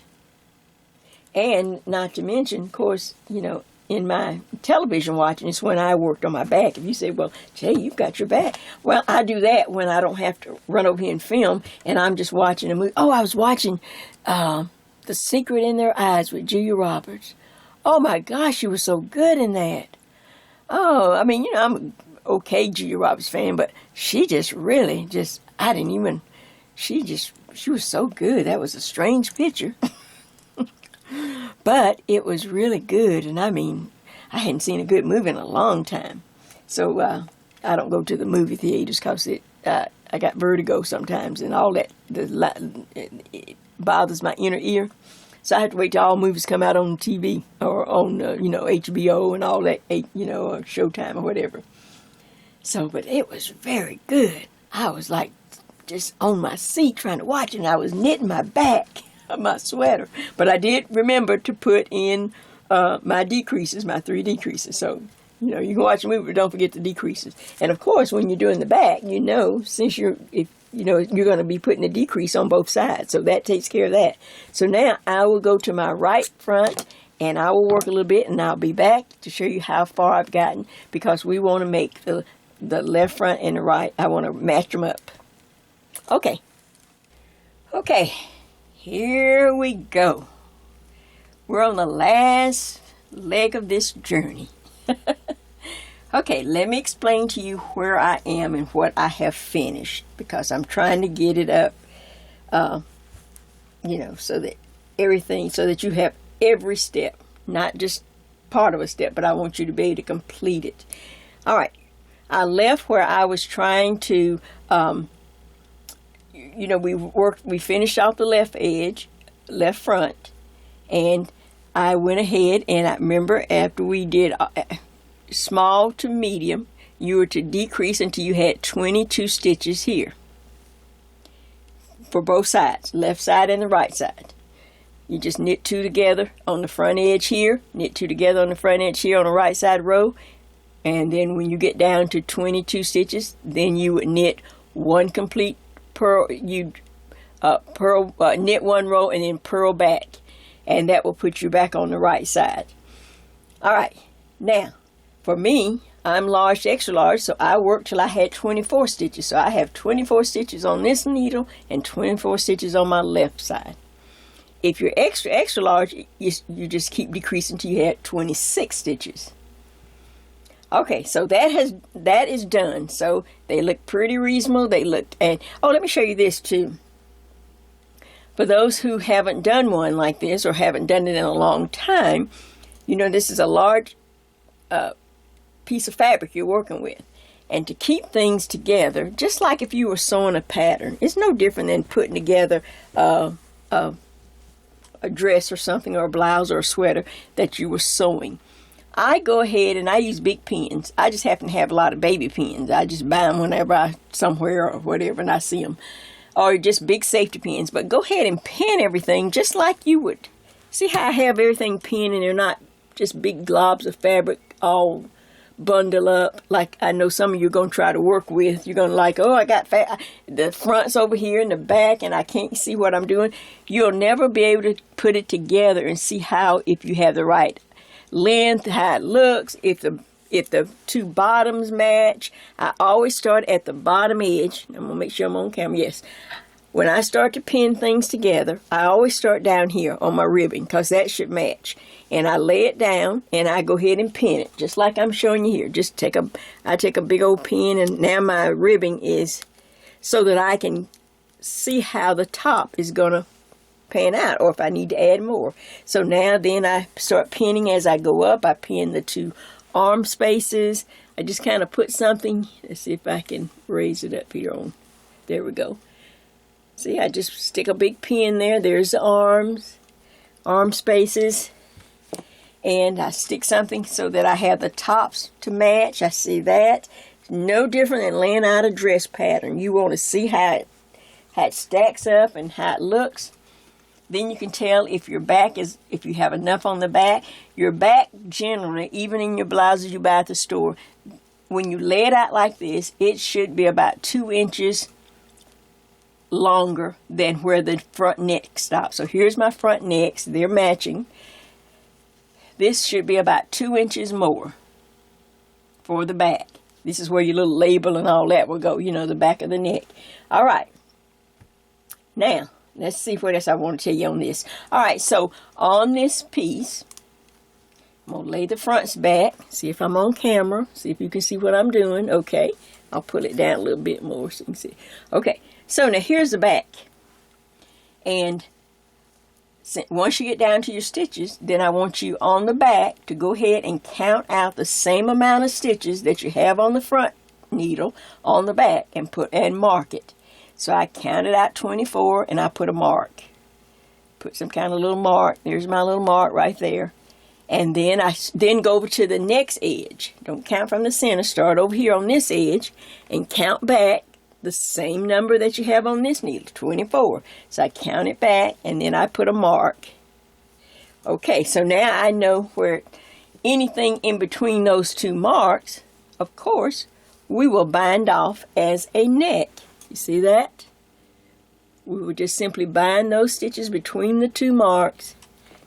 I didn't even count them. I needed 24. I needed 24. That's all I'm interested in, keeping the fronts equal. The neck is just the neck. It's just something, you know, for this sweater you don't have to, you know, worry about. We know what stitches we started with. So I simply worked a row across on my back, another row, in order to bind off. Let me just flip it over. I just worked one more row once I had my two fronts, and I worked across and I bound off. I started here working across and I bound off the stitches between the mark. As long as this matches my front needle, this matches that front needle, because we're going to do the 3 needle bind off, and they need to be the exact number of stitches in order to do the 3 needle bind off. That's what you're trying to get when we line it up. So my neck is bound off. Now, let me turn it back around, get it back down close to the camera. Here we go. I'm going to move the camera just a little bit, make sure it's in here.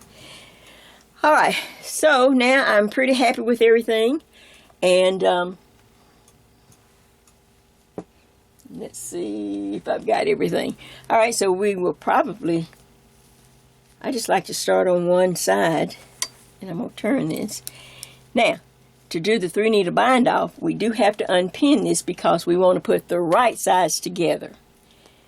We want the right sides together for this. So I'm just going to unhook that top pin, flip the work around. so that the needle, so everything is facing in this direction. Does that make sense? Okay. All right, let me get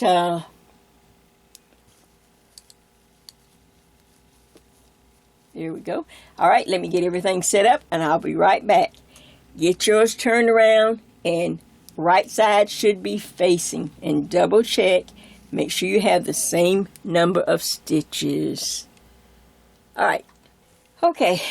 Well, to be honest with you, I had to go get something cold to drink. It was almost 70 degrees today here, people. Do you remember when I did the million view video? We were about to have a snow event. And today, like a week later, it was like almost 70 degrees. I was just sitting here beginning to sweat. So I ran and got me a little something cold to drink. Okay, so here I go. All right, so as you can see, I have lined up the front and the back of the work. And I've counted stitch for stitch. And that's what you want in a 3-needle bind-off. And it's just like what it says. There's the needle for the back. Here's the needle with the stitches for the front.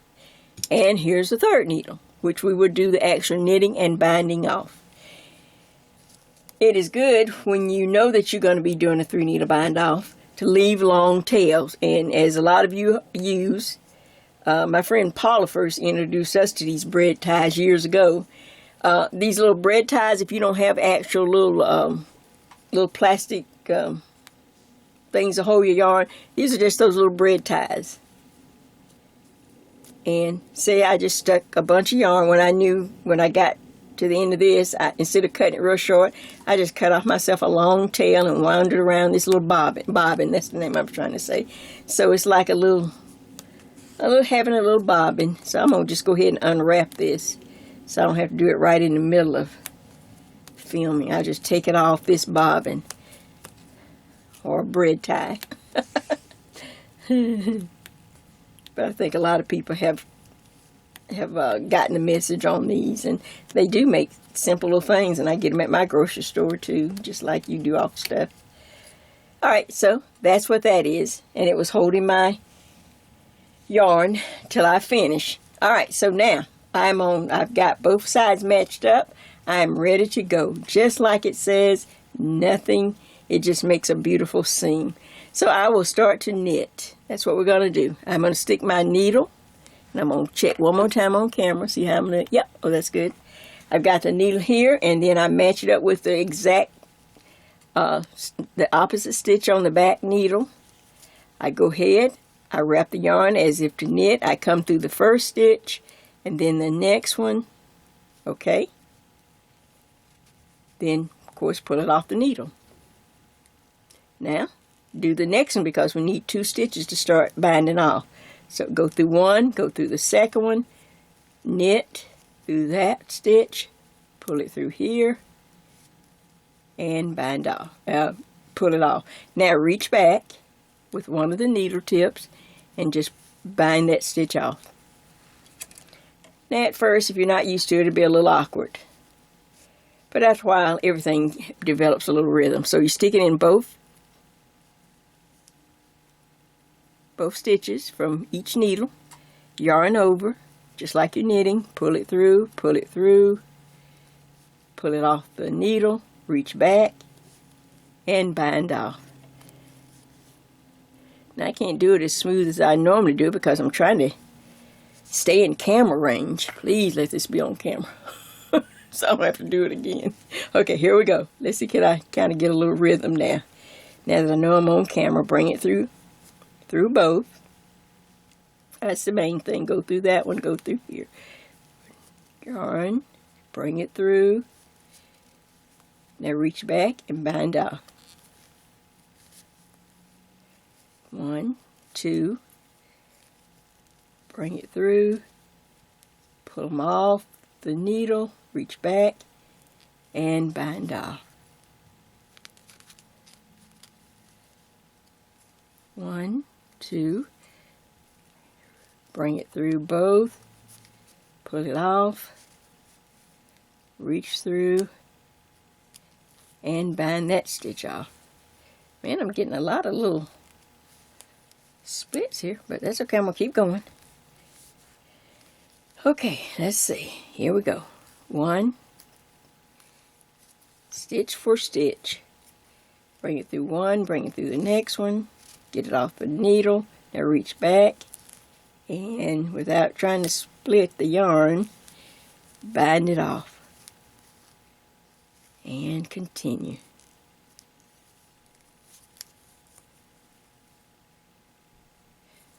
Oops, 1, 2. If you can't get it through both of them at the same time, just do one at a time.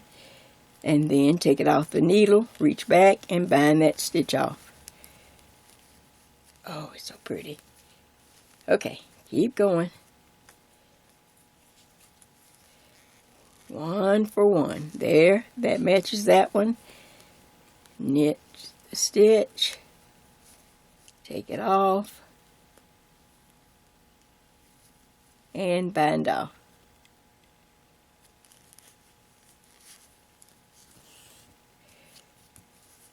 So the next one. 1, 2, take them off and then bind off. As you move on a little bit, see, it gets looser, and so now it flows a little better than when you first start. It's a little tight, and now you got a little motion going, see? A little rhythm here.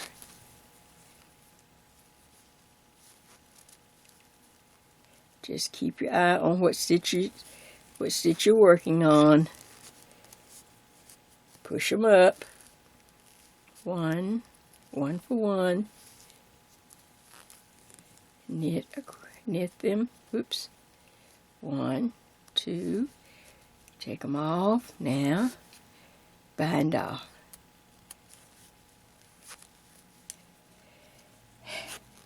Okay. I'm just going to pull that out for a second. Alright, I'm going to continue across the row so that I can get this done and get the other side, because then we've got other things to do. But you got the idea. You're ready to go. And if you're new to this, if you've been knitting a while, you've done 3 needle bind off, but I just wanted to make sure I did it so that you could see it. It's kind of fun. Like I say, I'm trying to do it here on camera and trying to get in this little tight space, but there really is a nice rhythm to it. They just keep going. See, I don't even want to stop because it looks so pretty, and when I'm done I'm so excited. I don't have to sew a seam, and it's such a pretty seam. Okay, let's see. Bind off. Maybe I can make it to the other side. Oops. Don't get in a hurry and put your needle through both stitches. Then reach back and bind off. Okay, let's keep going. Since I know I'll just do this side, and then I don't have to worry about doing the other side on camera. Then I can move on to something else. I can get that side done real quick. Instead of stopping this one, I'm going over there. Okay, let's go. Hope I'm on camera, please. All right. Oops, CJ did something wrong. Jay was in a hurry. I didn't bind off, did I? Let's see. If you get lost, stop and count your stitches. 2, 4, 6. 2, 4, 6. Okay, so I didn't reach back and bind this one off. See, I was trying to hurry the camera. So I reach back. And I bind off. It's easy, if you get interrupted and kind of lose your place, just count your stitches because they should be equal on each needle. All right, here we go. 2, 4, 6, 2, 4, 6. All right, 1 here, 1 here, knit. Man, this yarn is splitting. Never noticed her yarn to split so. Okay. Now reach back and bind off. Here we go. Here and here. reach back and bind off.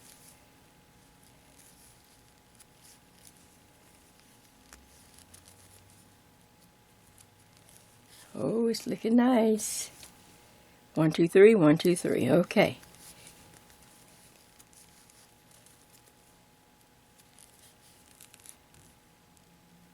There's the split again. Okay, 1. All right, almost to the end. And bind off. Okay, last 2, 1. Whoops. Wait, this one slipped off my needle. Hold on. Got to put it back on. Ooh, this yarn absolutely just split right into. Okay. Round, knit the last one, bring it down, reach back, and bind it off. Oh! Something you do all the time. I'm telling you, it gets so hard when it's time to perform on the camera. But look how pretty. Let's see if it's on camera. It's so pretty. Now, all right, so let me turn everything around and bind off the other side, then I'll put it back. All right, that's a lot easier than all this jumble up. Be back in a second. Okay. Seams done. They look beautiful. They're nice and snug and tight, better than if you sewed them. Of course, I have a lot of ends to weave in now. All these little, you end it just like you do any bind off. Pull your yarn through the loop, and now you weave in all these little extra ends. So I do have that to do. Okay, now the next, I'm going to walk you through what we're going to do next, and we're just about home free. Free as a bird. We're just about free as a bird. Okay, the next thing is we want to pick up stitches around the neck and through all of these bound off stitches on the back. We will start, and you will start to pick up. But I want to say this because I was in a hurry with the blue one because I was trying to get the video done. When you start to pick up your stitches, I want you to pick up and cram as many stitches in. I left that little blue mark in so I'd know where to bind off. I just left my little markers in. You see that? On each side. I think I did on here. Or it might have fell out on here. It fell out on the other side, but I'll stick it back. It's just for... Okay. So from here, the beginning, around at least to the mark to where we can see each one of those little bound off stitches, cram as many stitches in here as possible. I was in a hurry on the blue and I didn't put it quite as many, so my collar didn't fall as pretty as I normally would have it to come down. So don't try to stretch your stitches out. Just cram as many close together all the way in this space, going up, working around, and especially when you get to this little odd place. There's always an odd place at the seam right there. Cram, as many, just cram them in there. And then, of course, when we get to the back ones, bound off stitches, of course, you'll go up under each one, if whatever you bound off on that, and then do the same when you get to the left side or this side. Cram as many, starting after you leave that marker, or at that marker, you see it, you want to cram as many in here close together so that your collar will be much fuller and will lay better and really look nice all the way. And be sure to go right to the edge. You may even have to put a couple in the edge, this edge stitch, just to make it nice and pretty and full. And we will be doing the 1x1 ribbing to match everything else. And just like I did on the bottom rib, I use one edge stitch that I will knit on every row. Then I start with either depending on which side, I guess I'm picking up from this side or whatever. Okay, a knit one, purl one, knit one, purl one, knit one, purl one. And then when I get all around to the other end, I knit one, purl one, and end it, but then I have that one extra edge stitch, and you knit it on every row. If you would put the edge stitch on this collar, you need an odd number, but you want to make sure you have an edge stitch on each edge that you knit on every row, and it makes a pretty little edge on this collar. That's all there is, just like before. So I'm going to go ahead and pick up. I'm not going to do it take time on camera because this, you know, it's already 2 parts and I'm trying to get it all in. Let me go ahead and do this. Tell you this, so once you start, some people are faster than others, and they, you know, like, okay, Jay, I'm ready to go, because I want to try my sweater on. Okay, over here on the arms. All right, now listen. The whole sweater, or this vest, was knit on a US number 9.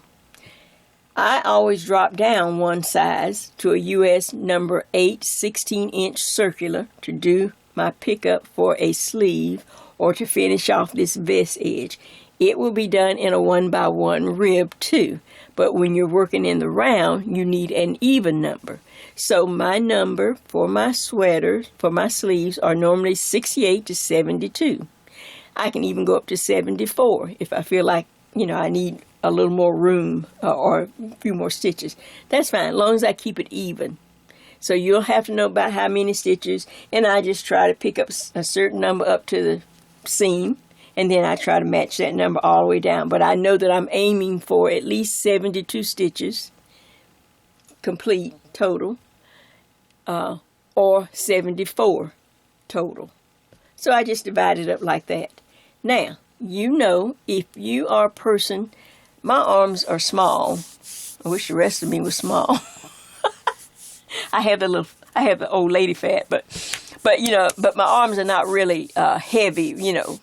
So that's why I can drop down to a number 8, US number 8, 16-inch circular. If you a person that just happens to have a large arms up here in the you know, then do not change. Simply go to a number 9 circular 16-inch. You would stay with a number 9 if you feel like your arms are large. If you're large in the arms here, just simply pull out your number 9 16-inch. You'll have to figure out about how many stitches you want to, you know, to pick up. Make sure it's an even number because we're going to work the 1x1 rib here too. So if you need 40 on one side, then you got to get 40 on the other side, or you know, whatever it is. But stay with your number 9 so that it won't pull in and then it will look out of proportion for your arm and look like your arm is too tight, and then you'll have trouble moving your arm too.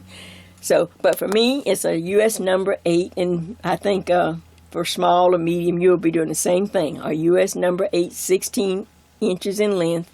You will pick up, determine how many stitches you need to pick up.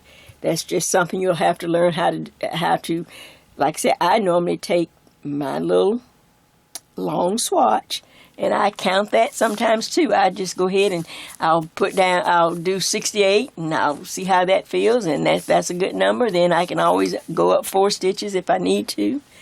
It's just what you need, and the stitches once they become your numbers, they're your numbers. And now now I don't have to worry about, well, I wonder how many stitches do I need to pick up. I use the same numbers all the time. See?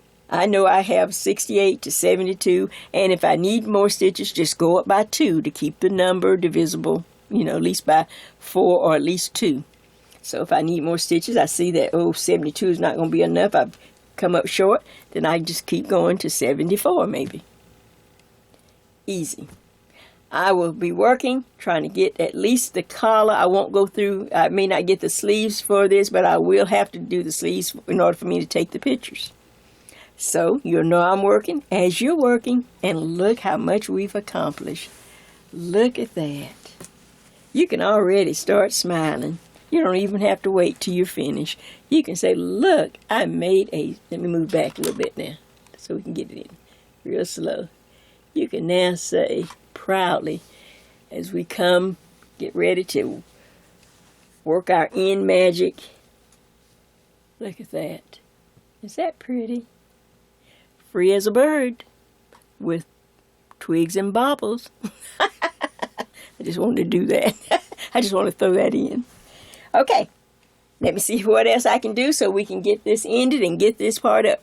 Part 1 is already finished, and I've been watching it on my computer, but I haven't uploaded it yet because I wanted to make sure nothing worse than if I had uploaded it and then something gone wrong with this. Oh man, no. Jay learns. I can learn. If I can learn, you can learn too. So I didn't put it up, but now that I'm getting close, so I will be putting part 1 up shortly. Today is the 18th. Man, you can see how I'm running close, Anna. And I'm already trying to work on February stuff. I'm so excited. I love the calendar. I love the birds. Wait till you see what I have for the birds. Okay, stop talking, Jay. Go to work. All right, see you back shortly. Well, looky. Jay made it, and it turned out. I've tried it on, and it is so pretty. And I just couldn't wait so I could take the pictures. And I found a little piece of fabric at Joann's to make me a scarf. So, all right, so I finished my collar. I did a 1x1 rib there too. Let's see about how many inches, because you can do how many you want. I'm just using. Mine came almost about 5 inches of 1x1 ribbing for this collar, so it'll roll back real pretty. I have my front. I do have buttonholes. I hadn't added my buttons. I'm putting maybe like 3 little buttonholes. There's one, and then there's one. You can see my little buttonholes. I only had about 3 because I knew they're mostly for looks. I finished, let's see where I am on the camera. Which side am I? Okay. I finished my ribbing for I picked up with my size 8. Like I say, if you feel like your arms are just regular arms, then you drop down to an 8/16 circular to pick up the ribbing on your arms. If you're just large in the arms, if you just have large arms, then stay with a 9/16" circular. Anyway, I picked up 72 stitches, so 36 on one side and 36 down the other side, and did a 1x1 ribbing. I did it for 11 rows, and on the 12th row, I did my bindoff. So 11 rows of 1x1, just going in the round, knit 1, purl 1, knit 1, purl 1, and then on the 12th row, I simply bound off in pattern. And I did it for both sides, of course. And believe it or not, that is it. Nice back, nice collar. I don't really know what to say. It's just, it was just a nice pattern. It was just a fun thing to do. Like I said, the birds were my inspiration. And when I saw them, I just thought this was a fun pattern. Like I said, if this is not a pattern that maybe maybe that's not something you might want to wear, or it's a little bulky in the front for you, then just put the pattern in the center back. All you have to do is make sure you take out that 1 extra stitch so your numbers are divisible by, even. And subtract 16, which is what the pattern is, 16 stitches from your back, and whatever's left, divide it and put it on each side of the pattern. And you can just have this running up the center back and just do stockinette for your front, with the border, of course, with this little cable border. So you don't have to have it in the front if you didn't want to. I'm trying to think of anything else that I was supposed to cover on this. I just loved the excitement of getting this style finally on the net, on YouTube. Because, like I said, this is the most versatile one. And, I was so, I've been on here a while now, and I'm not worried anymore. I used to be so worried about, well, your videos are so long and people are going to get... No. I'm not going to worry and not going to apologize anymore. You gave me 1 million views because you like what I'm producing, I assume. Or it would have been certainly a waste of your time. And certainly a waste of mine. I intend to share with you to the best of my ability. I am not a professional knitter. I don't have a big group. I'm not with a company. I'm just an everyday person just like you. And I wanted you to know that I'm just sitting in my house, just knitting, watching other people, give their big to-do and all this. And I'm just knitting away. Been knitting away like this for years, and all of a sudden, I just felt like, okay, I'm going to just share this. So I don't believe you, the ones who are watching me, are not concerned. I think you want the information more than you're worried about the time. You don't have to sit and look at it all at once. Just look at it when you need to, or whenever you're working on a project. Then go watch somebody else's YouTube while you're knitting on the back or something. Then come back where you need. Okay, where are we now? Okay, I'm up to the neck. See, it's just there. And it's just there to give you good information to the best of my knowledge. like I say, I'm not an expert. I have to go over to Stacy at Very Pink Knits. If I can't remember something, I go over there to Stacy at Very Pink Knits, or Judy Graham, two of my favorite people. And one day I was looking at Stacy, and it's been years ago, and she happened to be in California or something, and so I have her and Judy Graham, two of my favorite people, on tape, and they're doing an interview. So yeah, if I have problems, like I say, I'm just taught myself, and if I need help or can't remember something, I just go over there to her. And so that's all I'm doing. She's sharing her knowledge, and I'm sharing what little bit I know, but I need help sometimes just like you. But I don't think, in other words, I think I'm going to stay true and faithful to what I'm doing, because I think that's what why you come back to watch over and over, because I'm trying to be thorough. I'm not giving you a little bit and then holding back. I want you to have every little bit I know. What am I going to do with it? I'll be 70 years old, people. Where am I going to go with it? All my little designs in my head, they're not fancy, but I enjoy them, and they're fun to make. And like I say, this is not taken away from anyone's pattern or books or anything like that. Oh, go over to Ravelry. If you need a nice pattern and professional writers, go over there and get a pattern from Ravelry. And I'm a member of Ravelry, and I'll tell you my Ravelry story. I got a good Ravelry story to tell you. I'll share that in the next one, not in this video. But I thank you so much for letting me know, no, Jay, there's a place for you. Keep doing what you're doing. If it's not broke, I'm not going to try to fix it, and I'm not going to apologize anymore. But, of course, as we now have gotten all the sweaters out, the basic ones that I do, now that I've been on YouTube a little longer, I think I can explain them even better. So now we can go faster, because I can simply say, this is style 1. This is where we take the square. We're going to take 2 squares. Now I'm going to put all kind of patterns in that one. Then style number 2 is the one that goes up the back and down the front, So now I don't have to go back over every little step if you've been with me. Now, if you're new, this was not the one to jump in on. You need to start. And like I say, as I start this year, in fact, the next thing I'm going to do for February, I'm going to go back and I'm going to just recap on something I've already done and just put a new design. See, the basic is here. Every time I do this sweater now, or this vest, I just change this. That's all I'm going to do. The neck will be, the armhole will be the same. Everything, all my numbers are the same. I just change this now. And so yes, you have to sit down and count, but once you write those numbers down, you count and round them off, and now you do the same thing. You don't have to do all that anymore unless you drastically change your needles or yarn, or if you're going to use hand-spun yarn where it's not so predictable, you may have to swatch every time just like they do. But our regular, just plain old big box store yarn, we know what it will do now. And you know what needles and how it's going to work out, and we use the same numbers. So if you would just find your numbers and keep a list of them. Now we can just have fun putting patterns all over the place. Hey, I can come up with all kind of patterns, people. You know how many stitch books I have? Well, listen, it's been a joy. It's been a pleasure. You have blessed me beyond measure with all the views. Now I'm just ramped up even more. I'm just like, okay, look, I'm gonna throw in everything. I'm gonna throw in the kitchen sink. I'm excited, and I am so thankful that you are willing to come and just sit and let me just share my little ideas.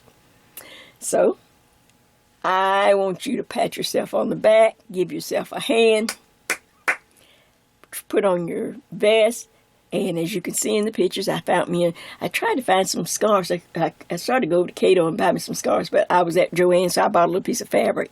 But anyway, get you some pretty scarves, some pins, because I like the whole package. I don't like, okay, there it is. No, I got to have the whole package. That's just the way Jay rolls, I like the whole thing. I like the look of it. So get yourself all spruced up. Get your beautiful scarf, a pin. Look, and go out and look. And when people says, oh, that's so pretty. Did you make that? Yeah. Look, you can pat yourself on the back. I'm telling you, 2017, it's a new year. And look, we're in it together. So, until our next project, which I'm working on for February. Oh, I can't wait till you see the picture and the music for my February selection. This is Jay, and this is Jay's Knit and Purl Jam with her finished twigs and bobbles and cable vest and sweater just for you to let you know how much I appreciate you. Until we see each other again, see ya!